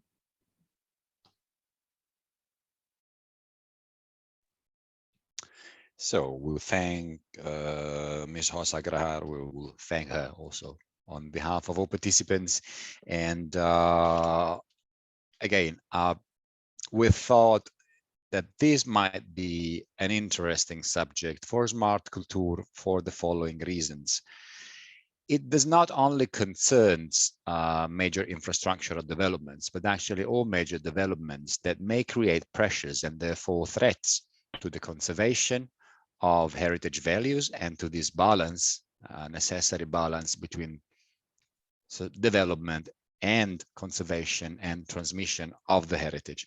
Of course, this is especially relevant to urban areas, and the underlying concepts and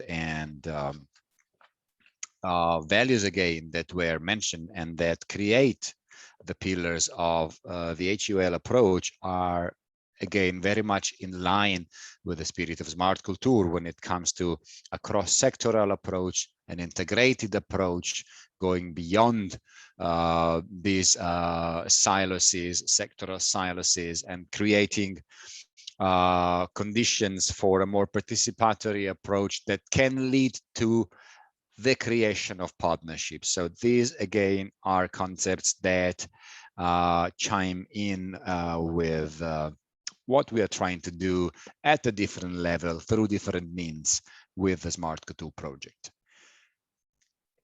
Are there comments and questions? Now we open the floor for discussion on these before we have a final session for some conclusions that we may draw from today's meeting.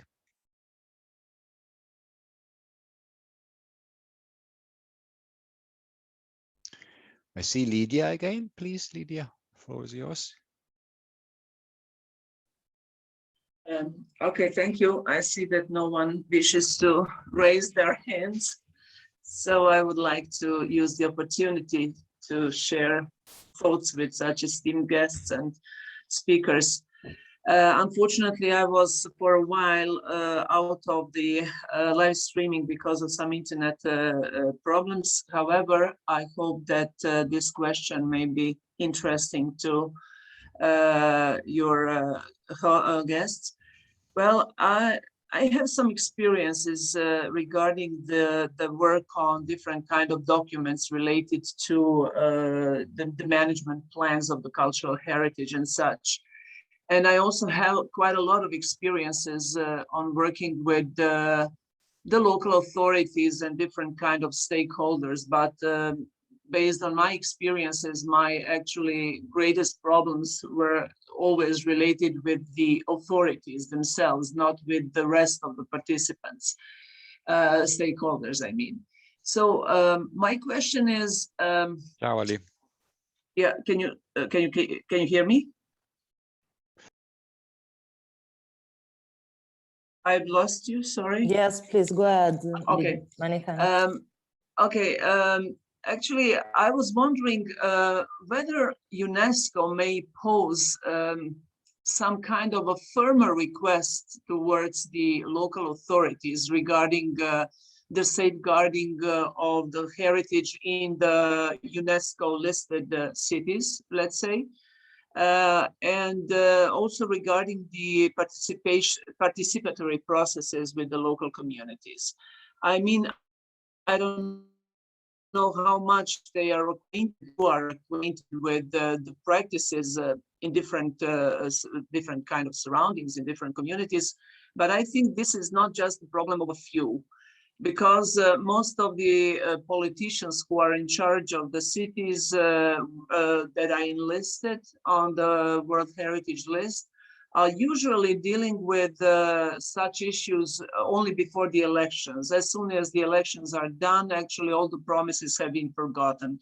So I know that UNESCO has limited powers to that matter, but I'm wondering whether you have ever been discussing, or you actually discuss now, maybe some kind of a firmer approach to such issues. In terms, if you are not fulfilling these requirements, you may be removed from the list. I know there is a possibility, but I have heard, actually, I haven't heard that this kind of a tool has been used very often. So maybe your comment would be welcome. Alba, if you wish to react to these, or yeah. Well, first of all, thank you for the question, and nice to meet you. My name is Alba Zamarvide, and I'm a project officer. I work for the World Heritage Cities program, and we are in charge of the HUL as well. Sorry for my voice. I'll try to keep it as long as possible. Well, I can answer from from the side of the World Heritage Cities program. And as you might know, the implementation of the HUL recommendation is not mandatory. It's strongly recommended, but we don't have the capacity to put a site on the red list, the danger list, because they are not using participatory methods. But from our side, what we do is to develop all these kind of activities, meetings with the site managers, the different people, key persons involved in the management of the World Heritage Cities. And of course, we discuss about the challenges of the management, the different types of possible partnerships, participation, and all these. But in the end, it's up to the city to develop a management model. I'm sure Matteo can expand with your own experience, please. Thank you, Alba, and then I'll give the floor to Elena as well. Did you have your hand raised, Elena, or was just no? Yes, okay. I'll give you the floor. Thank you very much. I just wanted to mention that when it comes to participatory methods, of course, we don't have any kind of enforcement possibilities, But when it comes to listed elements, last year we had the first experience of delisting an element because it wasn't in line with the inscription conditions, with the criteria of inscription. So it happened in the 2003 convention that we took an element off the list because it didn't correspond to the conditions, but it was not related to participatory method. I think in the case of living heritage, it's maybe a little bit easier to have participatory approaches because it's, I mean, people are the bearers, so they cannot really do it without them. But it depends again on what you are taking, which element in particular, etc. Thank you. I can complement on World Heritage. The operational guidelines have provisions related to management requirements and sustainable use. And when it comes to management, it is recommended that the definition and implementation of the management system is also done with the participatory approach, ensuring that all relevant stakeholders and especially communities are duly involved and possibly recognized as the end beneficiaries of the management efforts. But you have to understand that the World Heritage System is also in a transition phase. It was not born with a bottom-up approach in mind. And again, it's something dating 1972, which is very different from the Intangible Cultural Heritage Convention that was born and designed with this idea in mind, starting already with putting the communities at the center of the process and trying to promote a bottom-up approach. The World Heritage System is shifting in that direction, but is not there yet, meaning that this participatory approach and inclusive consultation mechanisms are a recommendation, but it takes much more than not meeting these recommendations in order to be delisted. Delisting happened twice and a half in the history of the convention. Once for a natural site, the size of which was reduced down by 90%. Because of decisions of the state about using the territory for different purposes. And another case was a cultural site, a cultural landscape, which is quite known, is the case of Dresden in Germany. And there it was a consequence of infrastructural development, the construction of a bridge that impacted irreversibly the values that allowed for the inscription of that site, of that property as a cultural landscape. That's a very interesting story because it came at the end of a very complex and tense process that even included a referendum. But it happens very rarely also because it's a lose-lose situation, in which in the end what happens is that when a site is out of the list, UNESCO would lose even the last opportunity to have an influence, to have a saying in the process, to exercise moral suasion. When the dialogue is interrupted, then we go our own separate ways, and there is no possibility any longer to interact and find common solutions or influence decisions or provide advice and recommendations.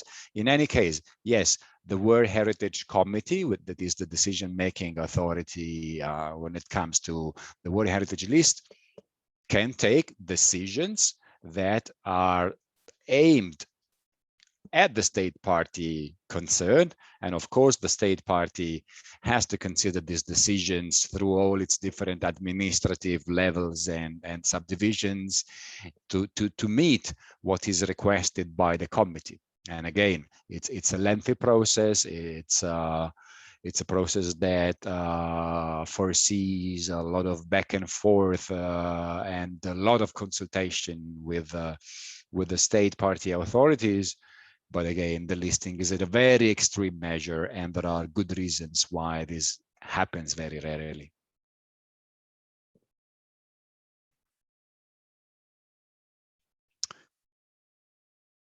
I see no more hands raised or no more questions, but of course, yeah, we still have a few minutes, so we can take one more if there is any more questions. Otherwise, we can try and draw some conclusions. This is an open-ended process, of course. It was just the first opportunity that we are offering to for all partners and the Living Labs to familiarize with these capacity building opportunities that we have. With Intangible Cultural Heritage, we have a very solid, let's say, toolkit. We have training materials, we have an extremely vast and solid network of facilitators that offer the added value of being proficient in different languages. So we can combine individual specialists quite easily with each specific case to also overcome language barriers.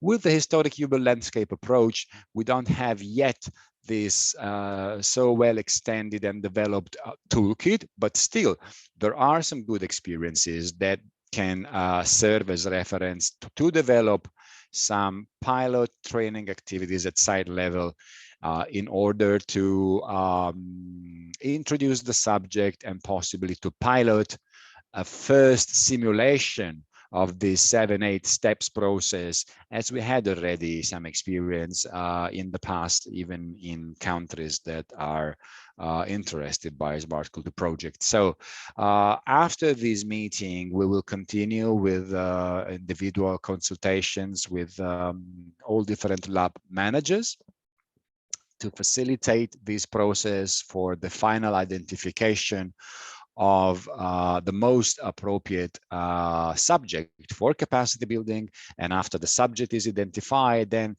together with our colleagues who were with us and their colleagues in their respective entities, we can work on developing a program which is realistic, which meets the requirements and the specificities of the Living Labs and can be implemented.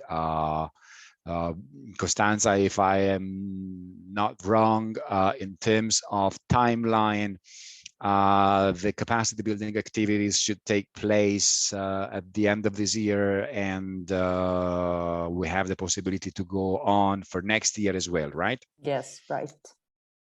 It's not something we have to do tomorrow, but it's good that we start to do this because we have to come to some conclusions in terms of identification of the subject by the end of May to respect the deliverable for the work package. Costanza, if you can elaborate on that. I don't have now the timeline in mind for the deliverables. Yes, basically by end May, we should have ready the specific terms of reference for each Living Lab in order to avoid to, let's say, put further constraints on our path.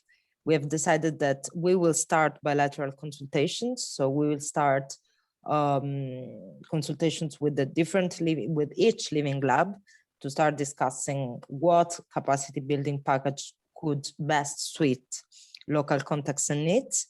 Hopefully by end May, should this be clear, should this be agreed upon, should the stakeholders be willing to give their feedback and available to give the feedback by end May, including, let's say, the capacity building package already in the standard, in the specific terms of reference would be the best option. The most, the option that we would like to go for. If this is not the case, we don't want to undermine the participatory and bottom-up approach in the definition and design of these packages.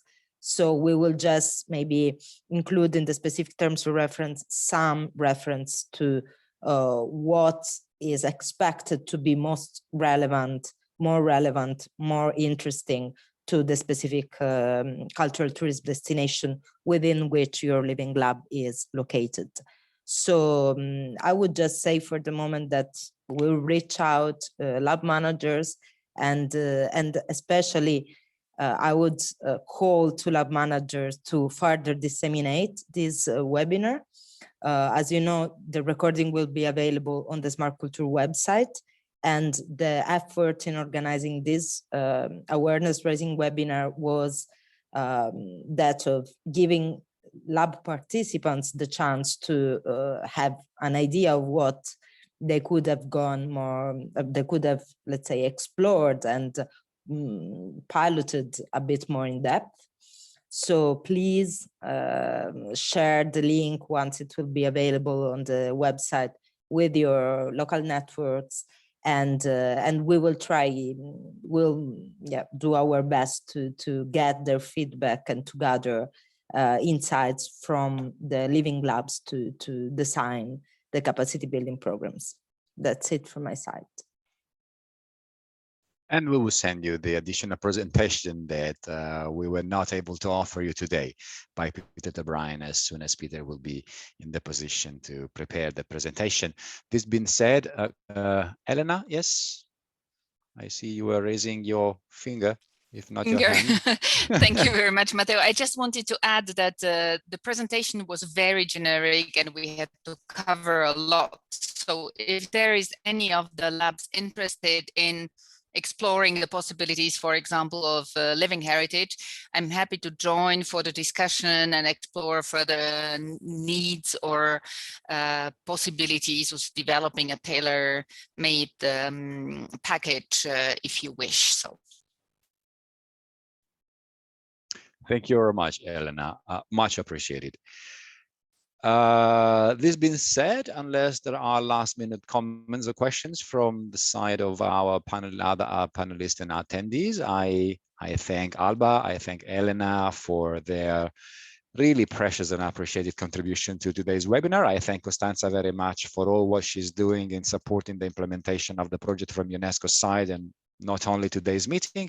And I thank all of you for attending and being with us today, and wishing you a nice continuation, a good evening, and we'll stay in touch for any follow-up to this meeting. Thank you.